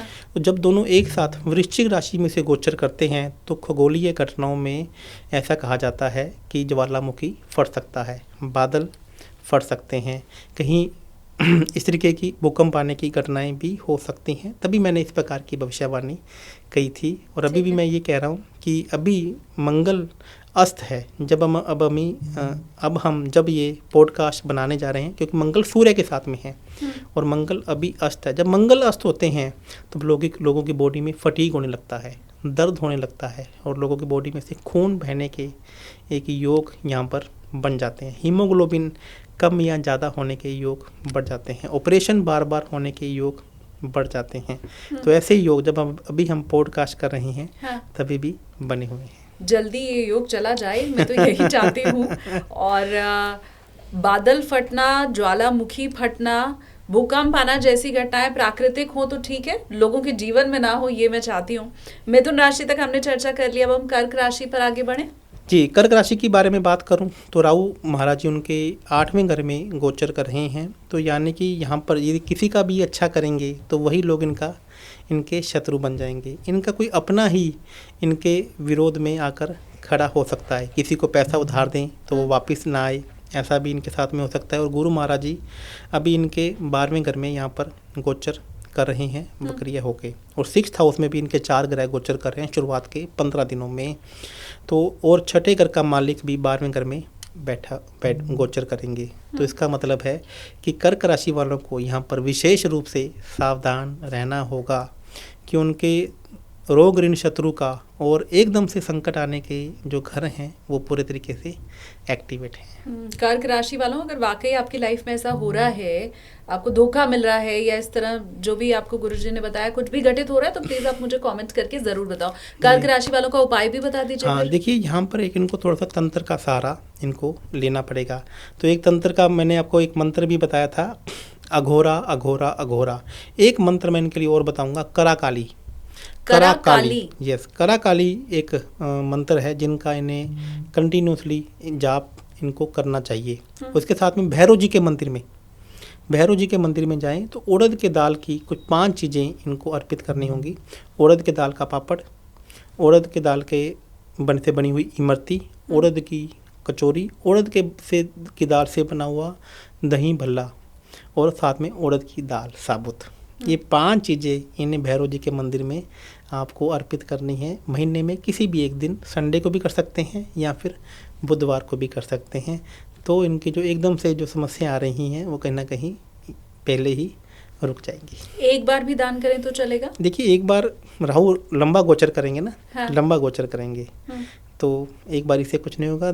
आपको कम से कम महीने में एक बार आप कर सकते हैं। अच्छा। उड़द के दाल से बनी हुई कोई भी नहीं, 5 चीज़ें कम से कम। हाँ। मैं दोबारा रिपीट कर देता हूँ। उड़द की दाल से बने हुए पापड़ अपने मार्केट में बहुत आसानी से मिल जाते हैं। हाँ। उड़द की दाल की कचौरी, उड़द की दाल से बनी हुई इमरती उड़द की दाल से ही बनती है, साबुत उड़द की दाल, और उड़द की दाल से बने हुए बड़े। तो ये 5 चीज़ें आपको भैरव जी के मंदिर में देकर आनी है। और कर्क राशि वालों, आपको कमेंट में आकर के कराकाली भी लिखना है, उससे भी आपका उत्थान हो जाएगा जी। अब सिंह राशि पर आगे बढ़ते हैं, उनका 2026 कैसा है? सिंह राशि वालों के लिए 7वें घर में राहु महाराज जी गोचर कर रहे हैं और शनि महाराज जी यहाँ पे 8वें घर में गोचर कर रहे हैं। शनि जिन्हें टायर से भी देखा जाता है, और 8वें घर में शनि का गोचर जब भी हो जाता है तो टायर फटने के योग बन जाते हैं। तो ये किसी भी ट्रैवल पे जाएं तो अपने उससे पहले टायर को चेक कर लें। टायर की जो हवा है वो थोड़ी सी कम करा कर चलें और नाइट्रोजन गैस वहाँ पे ज़रूर भरा कर चलें। और यदि इनके टायर कमज़ोर हैं, हाँ, तो अभी से ही टायर को बदलवा लें, चाहे वो स्कूटी हो, चाहे वो फोर व्हीलर हो, क्योंकि शनि महाराज जी आपके 8वें घर में गोचर कर रहे हैं। 8वें घर में शनि महाराज जी का मतलब है चलती गाड़ी का टायर फट जाना या टायर ब्लास्ट हो जाना। तो हाईवे में मैक्सिमम एक्सीडेंट सिंह राशि वालों के साथ में होने के योग यहाँ पे बन रहे हैं। पूरे साल रहेगा क्या पूरे ऐसा? साल शनि महाराज जी का गोचर अभी 1 डिग्री के, जब भी शुरुआत में जब हम 1 जनवरी की बात कर रहे हैं, हाँ। तो 1 डिग्री के शनि महाराज जी हैं और अभी ये आगे ही बढ़ेंगे। आगे ही बढ़ेंगे। तो प्रबल ही होता जाएगा प्रबल योग ही आपके है। टायर गाड़ी के फटने का, तो उसकी विशेष सावधानी रखनी और है। यहाँ पे उनके साथ में यदि मैं रोग की बात करूँ तो कमर में ज़बरदस्त पेन हो जाना, कुछ ऐसे ही रोग भी उन्हें बनते हुए नज़र आ रहे हैं जो मैं पॉडकास्ट में नहीं उनके नाम ले पाऊँगा। ठीक है गुरुजी, समझने वाले समझ गए। जेनेटिकल हाँ। पार्ट से संबंधित रोग यहाँ पे होते हुए उन्हें दिख रहे हैं। और राहु 11वें घर में गोचर जब कर रहे हैं तो ऐसा आदमी जहाँ तक बिजनेस को भी बढ़ाता है, अपने व्यापार को भी एक नई ऊंचाइयों पर लेकर जाता है। और गुरु 11वें घर में गोचर कर रहे हैं तो व्यापार तो बढ़ेगा, इसमें कहीं कोई डाउट नहीं है, लेकिन साथ साथ में एक कोई शारीरिक कष्ट भी आने के योग उनके साथ बने हुए हैं। ठीक है, अब ये टायर ना फटे और शारीरिक कष्ट ना हो, इसका उपाय भी बताइए। देखिए यहाँ पे सबसे अच्छा उपाय आपको बताता हूँ। शनि महाराज जी जिन्हें नीले रंग से, काले रंग से या फिर काले तिल से देखा जाता है, तो काले गुड़ के अंदर काले तिल मिलाकर आपको एक लड्डू बनाने हैं और आपको लड्डू गौ माता को खिला कराने हैं। या गुड़ के अंदर काले तिल मिलाइए, आप नारियल की बर्फ़ी या नारियल का पौधा डाल के चींटियों को डालना शुरू कर सकते हैं। सांपों को दूध पिलाना भी यहाँ पर बहुत अच्छा हो सकता है। ये सांप मिलने आजकल बहुत मैं मुश्किल, वही कहने वाली थी। देखिए ये कुछ उपाय हमारे कुंडली में लिखे गए हैं। तो यहाँ पे सांपों को दूध आप नहीं पिला सकते हैं, तो जहरीले जानवरों की सेवा करना भी यहाँ पर कैसे संभव है गुरुजी? जहरीले जानवरों की देखिए सेवा। क्या होता है कि ये कुछ उपाय हमारे अंदर तंत्र में, एस्ट्रोलॉजी में बताए गए हैं। चलिए मैं आपको कुछ इसके आसान उपाय हाँ, प्लीज। मैं बता देता हूँ कि आप एक बहुत आसान उपाय बता देता हूँ। एक टायर लीजिए, एक नया टायर लीजिए और किसी भी गरीब के गाड़ी के अंदर उसको लगवा कर आ जाइए, जैसे स्कूटी का टायर या कोई भी टायर लीजिए, ताकि आपके साथ में ऐसी कोई घटना ना घटित हो। और 8वें घर का शनि महाराज जी बैठा है, तो एक तंत्र का उपाय तो आपको करना ही होगा। पास के किसी भी शमशान भूमि में जाना है और वहाँ पे पीपल के पेड़ पे सरसों का तेल का दीपक आपको जला कर आना है। जैसे कुछ लोग, बहुत सारे व्यूअर्स हमारे फॉरेनर के भी हैं, तो वहाँ पे किसी भी आप क्रीमेशन सेंटर यहाँ पास में हो, पीपल का पेड़ हो चाहे नहीं हो, वहाँ पर जाएं और एक छोटा सा सरसों का तेल का दीपक घर से बना कर लेके जाएं और वहाँ पर जला कर आ जाएं। तो ये उपाय आसान है मुझे लगता है। और खासकर वो जो टायर दान वाला आपने बताया, अब तो इतने हमारे डिलीवरी बॉय भाई हैं जो हर जगह डिलीवरी के लिए जा रहे हैं, जोमेटो, स्विगी, जेप्टो वाले हैं, उनकी स्कूटी में टायर लगवाया जा सकता है आराम से। आप ये आपने बहुत अच्छा बता दिया। देखो मेरे लिए भी ये कहीं ना कहीं काम आ सकता है। यदि आप जो जेप्टो या कोई इस तरीके की डिलीवरी बॉयज काम करते हैं, इनको मंगल से देखा जाता है। अच्छा। तो यदि आप इनके टायर या इनकी सेवा कर देते हैं तो कोई कर्जे की समस्या में भी होता है ना, तो भी वो बाहर आने के योग बन जाते हैं। अच्छा। जैसे आप रेलवे स्टेशन में कुली देखते हैं या कोई पल्लेदार, जैसे ना कोई ट्रक को लोडिंग का काम करते हैं, तो ऐसे लोग जिनको काम करते वक्त पसीना आता है, एक तो होता है कि जो लेबर होती है उन्हें शनि से देखा जाता है, लेकिन ऐसी लेबर जिनको काम करते वक्त पसीना आए तो उनमें मंगल और शनि दोनों का वास होता है।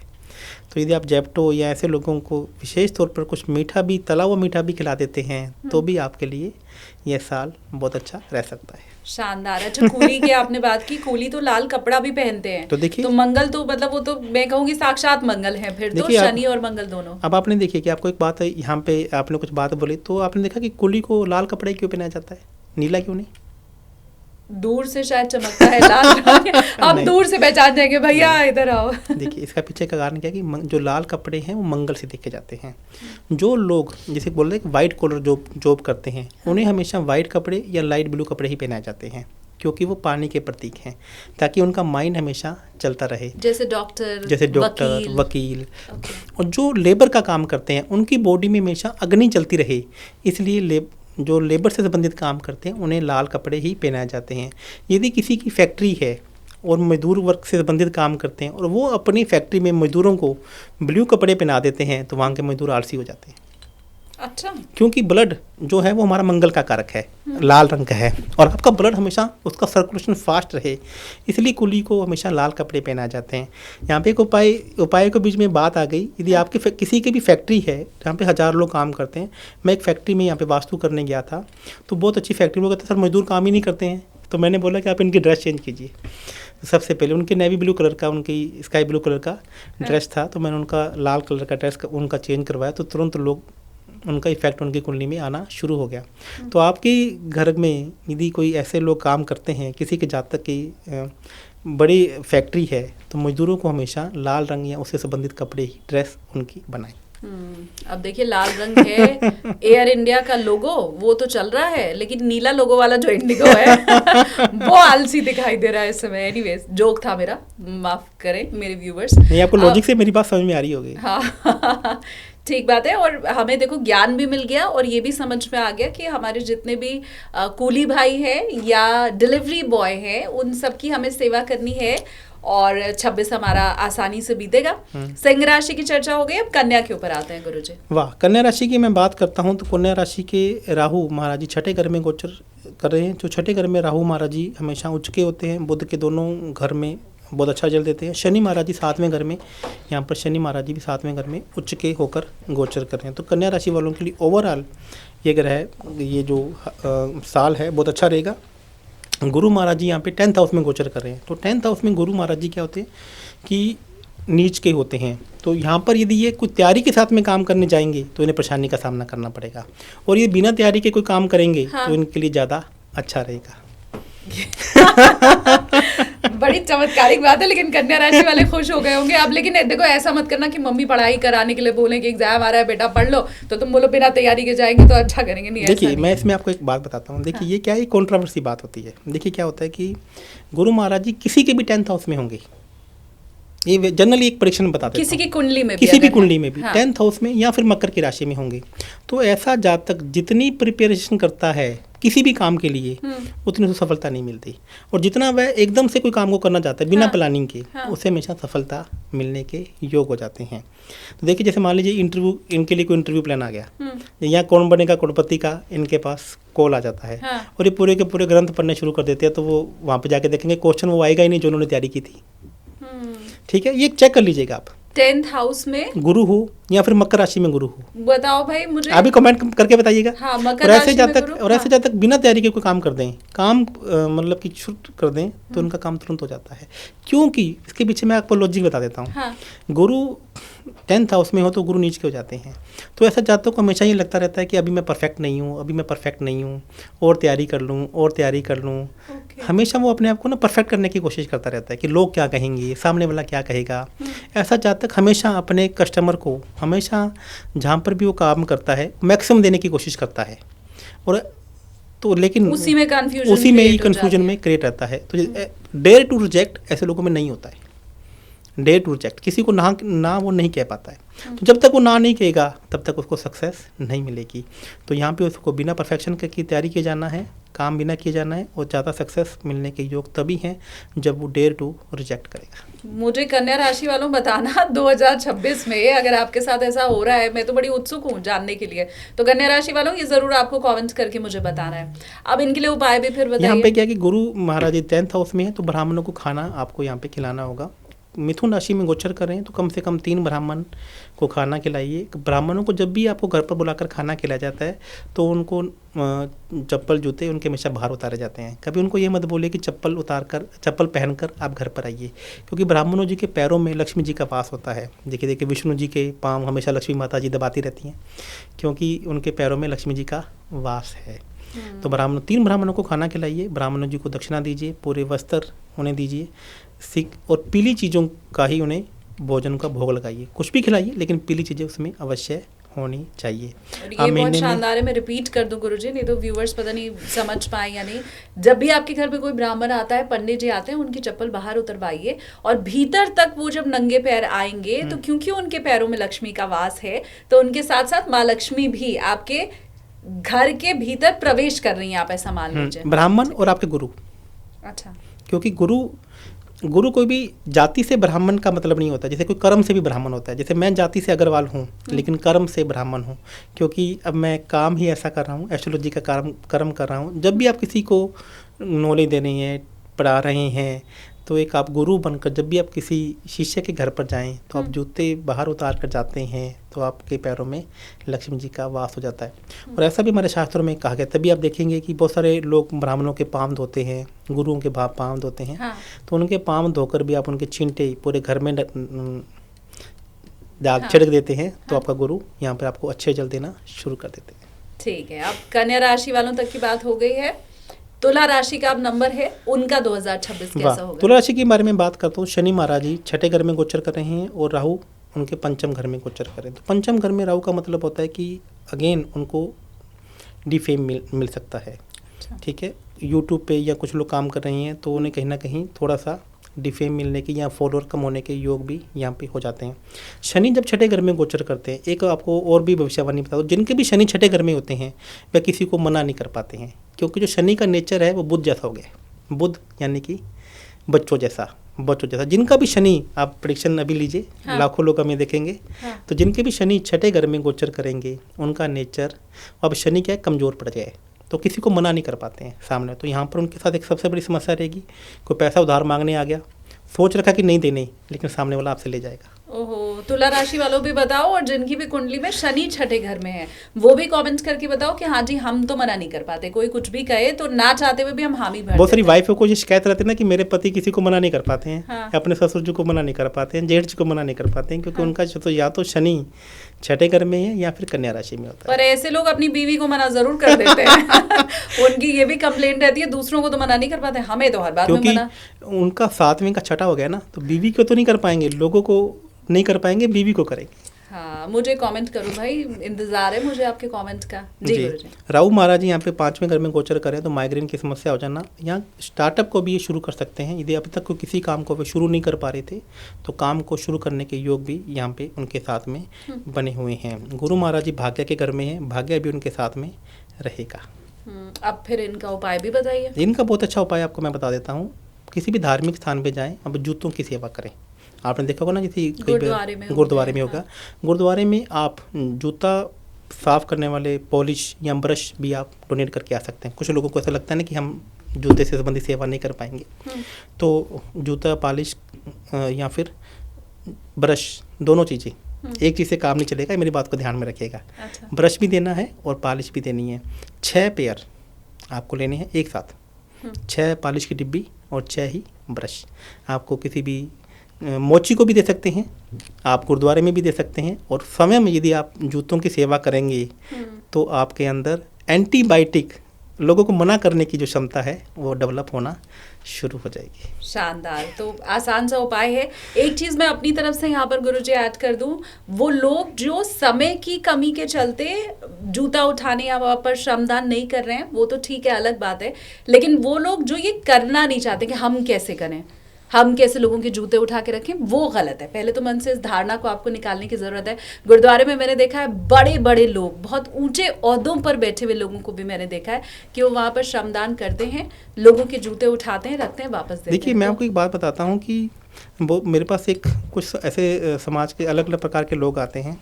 मैं इसमें एक बताऊँ, जो सिख समाज ने बहुत से ऐसे उपाय वो कर रहे हैं जानने या जानने में, जो उनके बहुत सारे ग्रहों को ठीक कर देते हैं।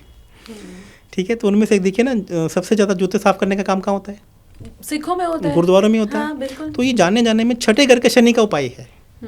और आप, मैं तो कहता हूँ इस बात की शर्म काहे की है? बिल्कुल, इसमें क्या है, शर्मदान है और आपको करना चाहिए। आप कितने भी बड़े आदमी हैं, आप जूतों की सेवा कीजिए, और ये सबसे बड़ा शनि के छठे घर का उपाय है। ठीक है, अब हमने तुला राशि तक की बात कर ली है, अब वृश्चिक राशि। वृश्चिक राशि के बारे में अगेन थोड़ा सा समय संकट वाला हो सकता है, कि राहु चौथे घर में गोचर कर रहे हैं और शनि महाराज जी 5वें घर में गोचर कर रहे हैं। पेट से संबंधित समस्या उनको आ सकती है, घर में बिना किसी बात के झगड़े हो जाना या घर से उनका दूर चले जाना। जैसे वाइफ घर पे रह रही हैं और उनका खुद का ट्रांसफ़र कहीं और हो गया है, मदर से बिना किसी बात के झगड़े हो जाना, ऐसा भी हो सकता है। और यहाँ पर मंगल और सूर्य 2nd हाउस में गोचर कर रहे हैं, जानने जान में ऐसी बात मुँह से निकल जाना कि वो बोलना नहीं चाहते हैं, तो उनसे विवाद हो सकता है। और गुरु 8वें घर में गोचर करने से बनते बनाए काम बिगड़ जाना, वो कहते हैं 99% तक काम पहुंच गया और 1% काम में दिक्कत आ गई। तो वृश्चिक राशि वालों को थोड़ी सी यहाँ पे समस्या हो सकता है, और ये भी हो सकता है कि उनको ना चाहते हुए भी घर से कहीं दूर जाना पड़ जाए। उपाय वृश्चिक राशि वालों का क्या है? तो यहाँ पर वृश्चिक राशि वालों के लिए एक उपाय बहुत अच्छा आपको बताना कि गुरुवार के गुरुवार पीले चावल बनाएं। पीले चावल जब भी वो बनाएं तो उसके अंदर देसी घी और नारियल का, जो आप देखे हो ना, नारियल के कटिंग करके पीस आपको उसके अंदर डालने पड़ेंगे, और साथ में ड्राई फ्रूट भी आप इसमें किशमिश मिक्स कर दें, और यह किशमिश और का खोपरा डालकर आप गुरुवार के गुरुवार मंदिर में बांधना चालू कर दें या गरीब लोगों को बांधना चालू कर दें, तो आपके साथ में ये समस्या आने के योग बहुत कम हो जाएंगे। मैं हर उपाय जब आप ऐसा बता रहे हैं तो उस पर ये पूछना चाह रही हूँ कि ये कब तक करना पड़ेगा। उसके पीछे वजह ये है कि बृहस्पतिवार को हर करना है, आपने बोला है। अब मेट्रो सिटीज़ में तो क्या है गुरुजी, 9 बजे सुबह चले गए, रात में 9 बजे आते हैं, फिर खाना पीना खा के सो गए, अब मंदिर तक जाने का समय नहीं मिलता है। किसी भी संडे को कर दीजिए, अच्छा। 1 महीने में 1 दिन कर दीजिए।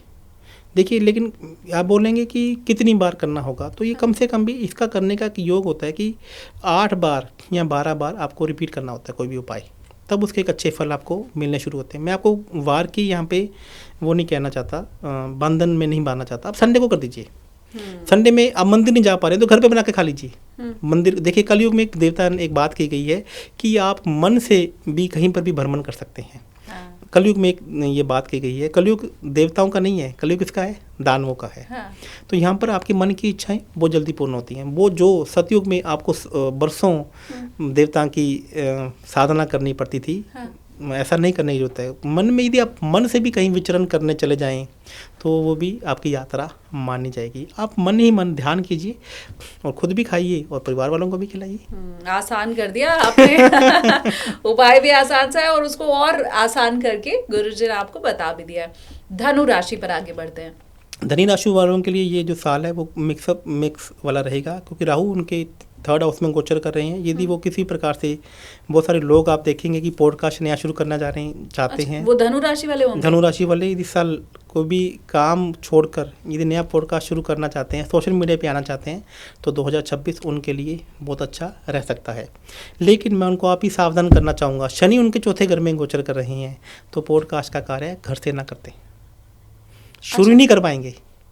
मतलब बाहर निकल के जाना, बाहर निकल के स्टूडियो में जा सकते हैं। आप कहीं पास में 15 मिनट की दूरी में जाकर सेटअप बना सकते हैं, काम कर सकते हैं। यहाँ पर भी उनके नेम एंड फेम होने के बहुत अच्छे योग बने हुए हैं। राहु और केतु दोनों ही उच्च के होकर गोचर कर रहे हैं। सूर्य महाराज भी लग्न में है, मंगल जी भी लग्न में गोचर कर रहे हैं। ओवरऑल इनके लिए साल बहुत अच्छा रहेगा। लेकिन अभी यदि ये वर्क फ्रॉम होम भी कर रहे हैं, तो जैसे वर्क फ्रॉम होम करेंगे तो इन्हें आलस आएगा, तो इन्हें हमेशा तली हुई चीज़ें खाने का मन करेगा। यदि घर पे भी ये काम करते हैं तो इन्हें डिसिप्लिन में रहना होगा। इन्हें ऐसा नहीं है कि पजामे में ये अपना ऑफिस का काम करना शुरू कर दें। मेरी बात को समझने की कोशिश कीजिए। हाँ। कि दिन के ऑफिस का समय 10 से 6 बजे है, वर्क फ्रॉम होम भी करें तो पूरा रेडी होकर एक अलग कमरे में बैठें, लंच के समय भी लंच करें। यूँ नहीं काम करते समय ये बना के लाओ, ये बना के लाओ, ऐसा उन्हें नहीं करना है। और यहाँ पर शनि महाराज जी, नहीं, मेरा एक काउंटर है इसमें गुरुजी, वो ये है कि ये तो आपने जो वर्किंग लोग हैं उनका बता दिया। अब धनु राशि वाली तो हाउस वाइफ्स भी होती है ना, उनको तो घर ही पे खाना बनाना है, घर पे ही रहना है, वो कहाँ जाके ऑफिस ले लेंगे और खाना बनाएंगे। बहुत ही बढ़िया। आप देखिए, मुझे बड़ा अच्छा लगता है जब कोई इस तरीके का प्रश्न करते हैं। यदि कोई वर्किंग हाउस वर्किंग भी घर से ही कोई कार्य कर रही हैं, तो उन्हें अपने ही घर पर एक प्रॉपर ऑफिस सेटअप तैयार करना होगा। मेरी बात को आप समझने की कोशिश कीजिए कि ऐसा नहीं है कि घर के अंदर ही वो काम कर रही हैं, तो कर सकती हैं, लेकिन ऑफिस सेटअप उन्हें अलग पूरा मेंटेन करना होगा। जहाँ पर जैसे आप अभी हम कोई इंटरव्यू कर रहे हैं तो हम और आप एक रेडी होकर आए हैं, तो यूँ नहीं है कि घर की ड्रेस में ही वो अपना काम करें। तो मतलब यदि वो 2 घंटे के लिए भी काम कर रही हैं तो प्रिपेयर होके इस प्रकार से काम करें कि ताकि वो ऑफिस के लिए जैसे कोई आदमी घर से निकलता है तभी वो काम कर पाएंगी, नहीं तो वो काम होगा ही नहीं, डिले होता रहेगा। आदमी को लगता है ना कि मैं सर अभी सुबह उठने की कोशिश करती हूँ लेकिन मैं हो नहीं पाता है। तो शनि महाराज जी 4थे घर के क्या करते हैं, डिले करवा देते हैं। यदि वर्क फ्रॉम होम से काम करते ही हैं और यदि वो रेडी होकर काम करेंगे, तैयार होकर काम करेंगे, घर पे ही काम करते हैं, तो उनका काम होने की योग प्रबल होता है। तो घर के ही कपड़ों में मत बैठ जाना, वर्क फ्रॉम होम वालों, अच्छे से तैयार हो जाना, ये मन में फील कर लेना कि हमें दफ्तर जाना है और फिर उस ढंग से काम करना शुरू कर देना। और संभव अगर है कंटेंट क्रिएटर के लिए तो गुरुजी ने कह ही दिया है कि भैया घर से मत करो, थोड़ा दूर जा करके वहाँ पे सेटअप बनाओ अपना। जी जी ठीक है। मकर राशि पर आगे बढ़े। हाँ, मकर राशि वालों के लिए ये साल बहुत अच्छा जाने वाला है। राहु महाराज जी उनके सेकंड हाउस में गोचर कर रहे हैं। सेकंड हाउस में जब भी राहु कुंभ की राशि में गोचर करते हैं तो एकदम से पैसा आने के योग उनकी कुंडली में बन जाते हैं। और शनि महाराज जी थर्ड हाउस के गोचर कर रहे हैं। थर्ड हाउस शौर्य, नेम, फेम, पराक्रम का होता है। बस राहु महाराज जी वालों को मकर राशि वालों को यहाँ पर ये समस्या का ध्यान रखना है कि राहु जब भी सेकंड हाउस में गोचर करते हैं तो जहाँ तक ऐसा प्रॉमिस कर देता है जो उसे पूरा नहीं कर पाता है। ऐसी बातों में ऐसी बातें बोल देता है जो सामने वाले को लगता है कि ये कहीं फैक्टफुल बातें नहीं हैं। और ये उपाय, ये जो मैं बोल रहा हूँ, हाँ। ये जिनका भी राहु सेकंड हाउस में है वो भी, उनको भी ऐसी चीज़ें प्रॉब्लम का सामना करना पड़ता है। वो मुझे कमेंट करके बताओ आप कि जिन सेकंड हाउस में अगर राहु है तो ऐसे लोग ना बातें ऐसी बातें बोलते हैं कि मैंने 5 टांगों वाला हाथी देखा था। हाँ। आप समझ रहे हैं कि हाथी की 4 टांगे और 1 पूंछ थी। तो बोलते कि मैंने 5 टांगों वाला। अरे यहाँ तक तो फिर भी ठीक है, लोग कहेंगे कि गप हाँक रहा है। चलो ऐसा मत कर देना कि वादा अपनी बीवी से कुछ कह देना कि चांद तारे तोड़ कर ले आऊंगा, तुझे अब्रॉड घुमाने ले जाऊंगा। तो ऐसे जो भी हवा जो वाली बातें करते हैं ना, उनका राहु सेकंड हाउस में होता है। काम की बात बता दी आपने गुरुजी। बच के रहना होगा सेकंड हाउस वाले राहु लोगों से। हाँ। लेकिन ऐसे लोगों के पास पैसा भी बहुत आता है। अच्छा, क्योंकि सेकंड हाउस में राहु है ना, तो राहुल गांधी जी के भी सेकंड हाउस में राहु है। मैं कुछ नहीं बोलूंगी। जी। तो इनके लिए बहुत अच्छा रहेगा। लेकिन बस इतना सी बात को, किसी भी वादा करते समय थोड़ा सा बातों को ध्यान में रखें। हाँ। और यहाँ पे भी आपके 12th हाउस में अगेन 4 ग्रह गोचर कर रहे हैं पहले 45 दिन। थोड़ा सा आपको यहाँ पे बच के रहना है।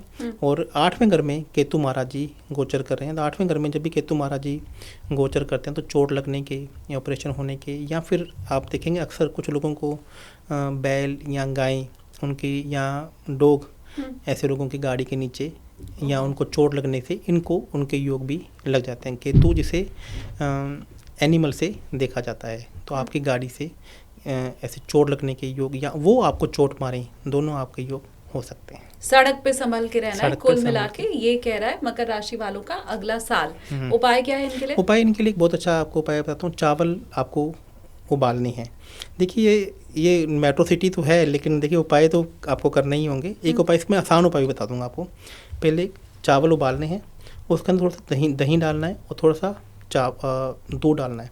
और एंटी एलर्जिक आप कुत्तों के लिए बिस्किट आते हैं, आपने देखा होगा, फूड आता है जो कुत्तों को एलर्जी से उन्हें बचाता है। तो ये उसी के अंदर आपको मिक्स कर देना है और ये पूरा रेडी करके आपको स्ट्रीट डॉग्स को खिला देना है। या फिर गौ माता की ऐसी कुछ दवाई मिलती हैं जो उनको एलर्जी से बचाता है। तो गौ माता के लिए एक ऐसा भोजन तैयार कीजिए, उसमें उनकी एलर्जी को बचाने वाला पाउडर या कुछ चीज़ें मिलाकर आप गौ माता को खिला सकते हैं। आप स्ट्रीट डॉग्स को भी खिला सकते हैं। एक आसान उपाय इसमें और ऐड कर देता हूँ। 11 नींबू की माला लीजिए और पास के किसी भी काली माता जी के मंदिर में जाइए, भैरव जी के मंदिर में जाइए या शनि मंदिर में जाइए।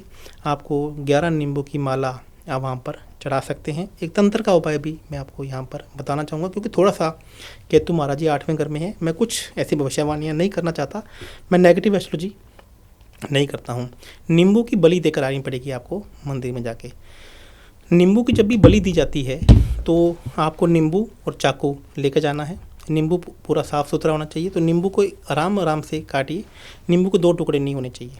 तो नींबू किस प्रकार से काट दीजिए ताकि वो एक दूसरे से चिपका भी रहे और अलग भी हो जाए। उसके दोनों तरफ आपको सिंदूर लगाना है और चाकू सहित वहीं पर भैरव जी के मंदिर में, शनि मंदिर में या काली माता जी के मंदिर में रख कर आ जाना है, ये कहते हुए कि मेरे पास कोई भी आपदा आ रही है तो उसको मैंने पहले ही यहीं रोक दिया है। तो ऐसा आप कर लेते हैं तो हो सकता है कि माता रानी आपकी बात पहले, आपके कष्टों को पहले ही काट दें। ठीक है। अदरवाइज मकर राशि वालों के लिए ये साल बहुत अच्छा जा सकता है। तो शुभकामनाएं मेरी मकर राशि वालों को। ये उपाय जो बताए हैं गुरुजी ने वो आपको करने हैं। मुझे तो सारे ही बहुत कठिन लगे। ये मकर राशि वाले देखेंगे कि वो कैसे कोई बीच का रास्ता निकाल के, समय निकाल के वो पूरा कर पाते हैं। देखिए मैं आपको एक शालिनी जी एक बात बताता हूँ। लोगों ने एस्ट्रोलॉजी को बहुत हल्के में ले लिया है। लोग कहते हैं कि ये काम कर लीजिए, रातों रात आप ऐसे हो जाएंगे, रातों रात ऐसा। इतना ही आसान नहीं है एस्ट्रोलॉजी। आप पहले समझने की कोशिश कीजिए। इन देवी देवताओं को मनाना इतना ही आसान होता तो मेरे को और या किसी को कुछ मेहनत नहीं करनी पड़ती। देखिए थोड़ा सा मुश्किल है, लेकिन यदि आप एस्ट्रोलॉजी की डगर पे जाना चाहते हैं, इन चीज़ों को करना चाहते हैं, तो मन से किया गया ये उपाय मन से किए गए, ये जो मैं आपको उपाय बता रहा हूँ, देखिए जितने भी मैंने आपको उपाय बताए हैं, आपने शायद तक एस्ट्रोलॉजी में पहले से आपने उपाय नहीं सुने होंगे या किसी भी चैनल में आपको नहीं देखने को मिले होंगे, क्योंकि मेरे को भी बड़ा दुख होता है, क्योंकि एस्ट्रोलॉजी मेरे ब्लड के अंदर है, एस्ट्रोलॉजी मेरा पैशन है और मैं ये प्रोफेशन करता हूँ लेकिन पैशन से। मेरे आप अभी जैसे भगवान हनुमान जी कहते हैं ना कि आप सीना फाड़ कर देखेंगे तो राम सीता आपको देखने को मिलेंगी, तो मेरा भी सीना फाड़ कर देखेंगे तो आपको एस्ट्रोलॉजी दिखेगी यहाँ पर क्योंकि मैंने इसको जिया है। हाँ। मैं अभी अपने बैंक करप्सी से लेकर और जो मेरे को कैंसर भी एक हो गया था, आपको शायद मालूम है कि नहीं मालूम है, तो मैंने उससे बाहर आया हूँ और मैंने अपनी लाइफ में जो आज तक मैं यहाँ पहुँचा हूँ, तो इसमें कहीं बहुत बड़ा रोल एस्ट्रोलॉजी और वास्तु का भी है। तो थोड़ा यदि आपको कुछ लेना है नेचर से, तो नेचर को कुछ देना भी पड़ेगा। बिल्कुल, और उसके लिए मेहनत करना होगा, अथक प्रयास करना होगा, और ये अगर आप कर रहे हैं तो कमेंट में हमें आपको बताना भी होगा। अब 2 राशियां बची है, कुंभ और मीन, दोनों ही शनि की 7.5 से पीड़ित हैं। इनका कैसा रहेगा 2026, वो बताइए। कुंभ की राशि में मैं आपको बताऊं, 11 राशियों में यदि सबसे भाग्यशाली कोई राशि होती है तो वह कुंभ की राशि होती है, किसी इच्छा पूर्ति नेचुरली, क्योंकि ये कुंभ की सबसे शनि की सबसे प्रिय राशि है और राहु की भी सबसे प्रिय राशि है, और राहु अपनी प्रिय राशि में से गोचर कर रहे हैं लगन में से होकर। तो अब ये हमें अभी ये सोच रहे हैं कि मुझे येन केन प्रक्रिया आगे बढ़ना है।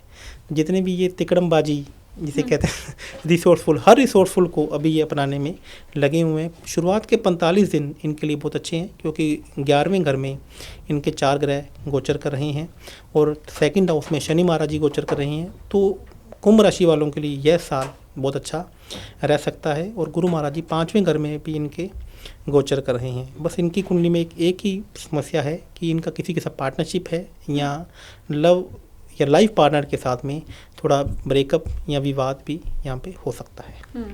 वो ब्रेकअप ना हो, विवाद ना हो, उसके लिए उपाय भी बता दीजिए। तो आप, मुझे लगता है कि कुछ आसान उपाय आप मैं तो ऐसे ही चाह रही हूँ। मेट्रो सिटीज में बड़ी दिक्कत हो जाती है गुरुजी, आपने जैसे गाय के लिए बताया कि उसमें आप मिक्स करके खिलाइए। अभी आपको गाय के बारे में तो मैंने पूरा बताया ही नहीं है। अब लोग कहते हैं कि आवारा गाय को खिलाइए। हाँ। लोग कहते हैं कि नहीं कहते। अब आवारा गाय वो देसी है या जर्सी है, वो कैसे पता लगे? आप जर्सी गाय को कुछ भी खिलाते रहिए, आपको फल ही नहीं मिलेगा। अच्छा, ये भी है। हाँ, ये भी है। जर्सी गाय और देसी गाय, जो जर्सी गाय हैं बेसिकली ये न्यूजीलैंड ऑस्ट्रेलिया वालों की नस्ल है। ये भारतीय गौ माता है ही नहीं है, इनमें कोई देवी देवताओं का वास नहीं है। ठीक है, देसी हमें तो ऐसा लगता था गाय विश्व में कहीं भी है तो शायद पूजनीय है। नहीं, गाय पूजनीय है, लेकिन देसी गाय गौ माता में भी बहुत प्रकार की अलग अलग नस्लें हैं, लेकिन गाय देसी होनी चाहिए। देसी गाय की पहचान मैं आपको बता देता हूँ। जिनकी पीठ पर शिवलिंग प्रकार की आकृति होती है गर्दन के पास में, वो देसी गाय होती है, और जिनकी पीठ जो कमर है वो बिल्कुल प्लेन हो, वो जर्सी गाय होती है। और अभी आप भारत में जो आप मैक्सिमम लोग दूध पीते हैं या देसी घी खा रहे हैं, वो जर्सी गाय का खा रहे हैं। आप खाते रहिए, दूध पीते रहिए, कोई फायदा थोड़ी ना है। ये नई जानकारी प्राप्त हुई है, और मुझे लगता है व्यूवर्स भी ये पहली बार समझ रहे होंगे कि आज तक जितने भी गाय के उपाय आपने किए हैं, अगर वो जर्सी गाय पे हैं तो उसका फिर कोई पुण्य लाभ आपको नहीं मिलेगा। आप एक जानवर को खाना खिला रहे हैं, बस उतना ही लाभ आपको मिल रहा है। आप किसी भूखे का पेट भरें, लेकिन जो गौ माता के जो 33 कोटि देवी देवता गौ माता में जो निवास करते हैं, वो देसी गाय में ही निवास करते हैं। आपको ये बता दो, जैसे गिर गाय जो है देसी गाय का ही एक स्वरूप है। ऐसे बहुत सारी, उनका नाम लूँगा तो पॉडकास्ट बहुत लंबा हो जाएगा। तो आप, लोग कहते हैं कि आवारा गाय को ये खिला दीजिए। और दूसरा मैं आपको एक बात बता दूँ, आपने कभी सोचा है कि गायें आवारा क्यों घूमती हैं? जब दूध देना वो बंद कर देखिए ना, काम की नहीं रहती हैं, तो लोग उन्हें छोड़ देते हैं। तो ऐसे लोग फिर वापस एस्ट्रोलॉजर के पास भागते हैं कि हमें कोई उपाय बताइए। तो जब तक वो गाय दूध दे रही थी या गाय के बछड़ा हो गया, तो तुरंत आप उसे शहर में छोड़ कर आ जाते हैं, और वो गाय दूध दे रही है तो आप उन्हें पालते रहते हैं। तो मैं ऐसे लोगों को बताना चाहूँगा कि प्लीज़ वो मेरे पास उपाय के लिए ना आए, क्योंकि वो जाने में गौ माता का अपमान कर रहे हैं। और हमें भी ऐसे लोगों से बच के रहना है कि यदि कोई लोग, ऐसे लोग ही होते हैं जो दूध के लिए वृद्ध गौ माता को पालते हैं, उनको सेवा करते हैं, और बाद में कहते हैं कि हम गौ माता की सेवा करते हैं। जैसे वो दूध देना बंद कर देते हैं तो वो उनको ऐसे सूना छोड़ देते हैं। तो मैं आपको अभी से बताना चाहूँगा कि प्लीज़ वो पहले अपने घर पे गौ माता की सेवा करें, और तभी वो किसी और के पास उपाय के लिए जाएं। तो थोड़ा सा ना मेरा भी एक मतलब नहीं, ये होना ही चाहिए। ये इमोशन मुझे लगता है हमें से हर किसी के भीतर होना चाहिए। तभी हम ये कह पाएंगे कि हम पशु प्रेमी हैं या हम गौ माता के सेवक हैं। इसके बिना तो बात अधूरी है। ठीक बात। अब कुंभ राशि का उपाय आसान वाला। हाँ, कुंभ राशि के बहुत ही आसान। गौ माता को आपको केला की गिरी उतारनी, मतलब छिलका उतारना है और उसके ऊपर शहद लगाकर आपको गौ माता को खिला देना है। यदि आप गौ माता को नहीं खिला सकते तो केले और शहद लीजिए और पास के किसी भी धार्मिक स्थान पर देकर आ दीजिए। या फिर केले की एक खीर बनती है, आपने सुना होगा, जैसे चावल डलते हैं ऐसे ही तो केला भी डालते हैं। हाँ, तो वो खीर व्रत त्योहार पे भी लोग खाते हैं तो वो आप मंदिर में देकर आ सकते हैं। चलो, आसान उपाय कुछ आसान। देखिए, खुश हो गई। मैं आपको इतना सा कहना चाहता हूँ कि आज आपको भी कुछ नए उपाय एस्ट्रोलॉजी में देखने को मिले होंगे। अब कुंभ राशि वालों, क्योंकि गुरुजी ने पहले ही कह दिया था कि ये शनि देव की सबसे प्रिय राशि है, राहु देव भी मेहरबान रहते हैं, तो फिर लाइक भी कर दो। अब गुरु और राहु दोनों, शनि और राहु दोनों का ही जब आपको वरदान मिल गया है तो फिर लाइक भी करना है आपको। अब अंतिम राशि मीन राशि पर चलते हैं। मीन राशि जिनके राहु 12वें घर में गोचर कर रहे हैं और शनि महाराज जी लगन में गोचर कर रहे हैं, तो 12वें घर में राहु से का मतलब है कि अपनों से ही अगेन धोखा मिलने का योग है। और लेकिन राहु 12वें घर से गोचर करे तो यदि ये फॉरेन में जाकर या फिर ऐसे जगह जाकर काम करना शुरू कर देते हैं जहाँ पे कल्चर चेंज हो जाता है, जहाँ पे मन की स्थिति चेंज हो, जैसे पंजाब के लोग बेंगलोर में चले जाएं या बेंगलोर के लोग पंजाब में चले जाएं, हाँ। तो इनके लिए ज़्यादा अच्छा रहता है। लेकिन यदि वो जन्म स्थान पर काम करते हैं तो उनको बिजनेस में डाउनफॉल देखने को मिल सकता है। शनि महाराज जी लगन में गोचर कर रहे हैं, तो यहाँ पर ये ऐसे लोग होते हैं ना कि देखिए आज बिजनेस है, व्यापार है, हर आदमी को थोड़ा बहुत झूठ बोलना ही होता है, लेकिन लगन में शनि गोचर कर रहे हैं मीन राशि में, तो अभी उनका झूठ पकड़ा जा सकता है। तो यहाँ पे इनको थोड़ा सा बच के रहने की ज़रूरत है। गुरु महाराज जी इनके चौथे घर में गोचर कर रहे हैं, तो अभी इनको बड़ा घर ये ले सकते हैं, बड़ी गाड़ी ले सकते हैं। ये 2 BHK में रह रहे हैं तो 3 BHK में अपने आप को अपग्रेड कर सकते हैं। गाड़ी का अपग्रेड मॉडल इनको लेने के योग बन रहे हैं। मंगल इनके 10th हाउस में उच्च के होकर गोचर कर रहे हैं, तो कार्य क्षमता इनके लिए बहुत अच्छी रहेगी। बस अभी 2 परेशानियाँ मैंने आपको बता दी हैं, तो इसके अलावा ओवरऑल मीन राशि वालों के लिए ये साल ठीक रह सकता है। और मेरी तरफ से अग्रिम शुभकामनाएं मीन राशि वालों। नया घर आप बनाने वाले हो, गाड़ी अपग्रेड आप करने वाले हो, तो पहले मेरी शुभकामनाएं आप ले लीजिए। 12 राशियों का फल भी आपने बता दिया, बहुत आसान से आपने उपाय भी बताए। मीन राशि के उपाय यहाँ पे जी हाँ, रह गया। तो मीन राशि वालों के लिए मीन जिसे मछली से देखा जाता है, तो मछली को उड़द के आटे की गोलियाँ, उसमें हल्का सा सफ़ेद नमक डालना है, हल्का सा सफ़ेद नमक डालिए और उड़द के आटे की गोलियां बनाकर आप पास में किसी भी तालाब में, समुद्र में या फिर जल में प्रवाहित करके आ सकते हैं। यदि आपके आसपास ही, मैं भी बेंगलोर हैदराबाद जाता हूं तो लोग कहते हैं कि सर आसपास जल नहीं है, दिल्ली में भी लगता है कि जल, यमुना जी बहुत दूर हैं, तो यहाँ पर एक अच्छा उपाय आपको और बताता हूँ कि आपको किसी भी आश्रम में जाना है। राहु 12वें घर में गोचर करें तो अब आश्रम जो होगा वो स्पेशली एबल्ड बच्चों का होगा या नशा मुक्ति सेंटर होगा। नशा मुक्ति, ऐसे बच्चे जो नशे में चले गए हैं, तो उन बच्चों को आपको सरसों का तेल, उनके आश्रम में सरसों का तेल आपको डोनेट करके आना है, तो वो ज़्यादा आपके लिए फ़ायदेमंद होगा। कुल मिला के जो 12 राशियों का आपने उपाय बताया है, उसमें मुझे ये समझ में आया है कि जी घर के बाहर निकलो, चाहे मंदिर जाओ, गुरुद्वारे जाओ, आप गौशाला जाओ, आपको कुत्तों की सेवा करना है, गरीब मजदूरों की सेवा करना है। घर पे बैठे बैठे कुछ नहीं होने वाला है भाई। 2026 में बाहर निकलो, लोगों से मिलो जुलो, लोगों की सेवा करो, मंदिर तक जाओ, दर्शन पूजा पाठ करो, तो बैठे बैठे कुछ नहीं होने वाला है। भला तभी होगा जब कर्मठ बनोगे, घर के बाहर निकलोगे। देखिए, यदि आपको कुछ समाज से लेना है तो आपको समाज को कुछ देना भी होगा। तो नेचर आपको तभी हेल्प करेगी। यदि आप चाहते हैं कि बाढ़, देखिए मैं अपने आप को ये नहीं कहना चाहता, बहुत सी बार ऐसा भी होता है कि एक बहुत बड़ी संकट आपके पास आने वाला होता है, तो आपकी वो गाड़ी छूट जाती है, आपकी वो फ्लाइट ही छूट जाती है, और एक ऐसी बस में आपको बैठना था कि वो बस में एक्सीडेंट हो गया तो आपकी बस ही छूट जाती है। तो ऐसा ईश्वरीय तब आपकी मदद करता है जब आप ईश्वर के लोगों की मदद करते हैं, ईश्वर के बनाए हुए ऐसे लोगों की मदद करते हैं जब, तो तब ईश्वर आपकी मदद करने के लिए भी आता है। आप चाहते हैं कि भगवान मेरी सुनता रहे और मैं किसी के कोई काम ना हूँ, पैसे कमाऊँ और बेड के पलंग के नीचे लेकर सो जाऊँ। दोस्तों, आपको पैसे कमाना है तो आपको समाज के लिए भी आगे बढ़ना होगा। देखिए, जितने भी आप आज लोग देखेंगे कि विश्व के सबसे बड़े लोग, मैं बिल गेट्स की बात करता हूँ, टाटा की बात करता हूँ या बिरला परिवार की बात करता हूँ, तो इन्होंने समाज को कितना कुछ दिया है। आप देखिए, ये खुले हाथ से दान करते हैं। ये अपनी इनकम का 50% तक डोनेट करते हैं। और जबकि एस्ट्रोलॉजी में ये कहा गया है कि आपको अपनी इनकम का एटलीस्ट 10% तो दान करना ही करना है। और क्या दान करना है कि हमें लगे कि एक ऐसी व्यवस्था एस्ट्रोलॉजी में बनी गई है कि ताकि ऐसा ना हो कि गौ माता को सभी लोग चारा ही खिला दें, गौ माता को सभी लोग चने की दाल ही खिला दें। आपको गौ माता को क्या खिलाना है? काला नमक खिलाना है, गुड़ खिलाना है, चने की दाल खिलानी है। तो ऐसा एस्ट्रोलॉजी में एक व्यवस्था बताई गई है गोचर के हिसाब से और राशियों के हिसाब से। जैसे मैंने अभी बोला कि राहु महाराज जी आपके 12वें घर में गोचर कर रहे हैं, तो आपको नशा मुक्ति सेंटर में जाना है। तो ऐसा नहीं, अब कोई भी आश्रम आपके लिए काम नहीं करेगा। ठीक बात है। तो आपको यहाँ पे ऐसा आश्रम आपको ढूंढना है जो ऐसी स्थिति के का। जैसे एक उपाय आपको और भी बताता हूँ। अब देखिए, आज पंजाब में मेरे पास बहुत सारे क्लाइंट्स आते हैं, या विदेश से बहुत सारे क्लाइंट्स आते हैं, बोले हमारे बच्चे नशे में जा रहे हैं। नशा अच्छा भी है और नशा बुरा भी है। आपके अंदर काम करने का नशा है तो अब बहुत अच्छा है, और आपके अंदर ज़्यादा खाना भी खा रहे हैं, ज़्यादा खाने का नशा भी है तो भी नशा। मोबाइल का नशा, मोबाइल की लत सबसे बुरा है। तो यदि आपको मोबाइल का नशा है तो किसी भी गरीब आदमी को मोबाइल डोनेट कर दीजिए। अच्छा, आपके परिवार में किसी को नशा हो रहा है, कोई भी नशा यदि आपको हो रहा है, तो आपको किसी भी नशा मुक्ति सेंटर में जाना है, और जिससे रिलेटेड आपका बच्चा नशे में है वो नशा, उसी नशे के छुड़ाने के सेंटर में जाइए। क्योंकि अब वो सेंटर है वो आपसे कुछ मांग रहा है। तो आप देंगे तभी आपका भला होगा। तो अभी बच्चा आपका, आप देखें चमत्कार रूप से आपका बच्चा वहाँ से बाहर आ जाएगा।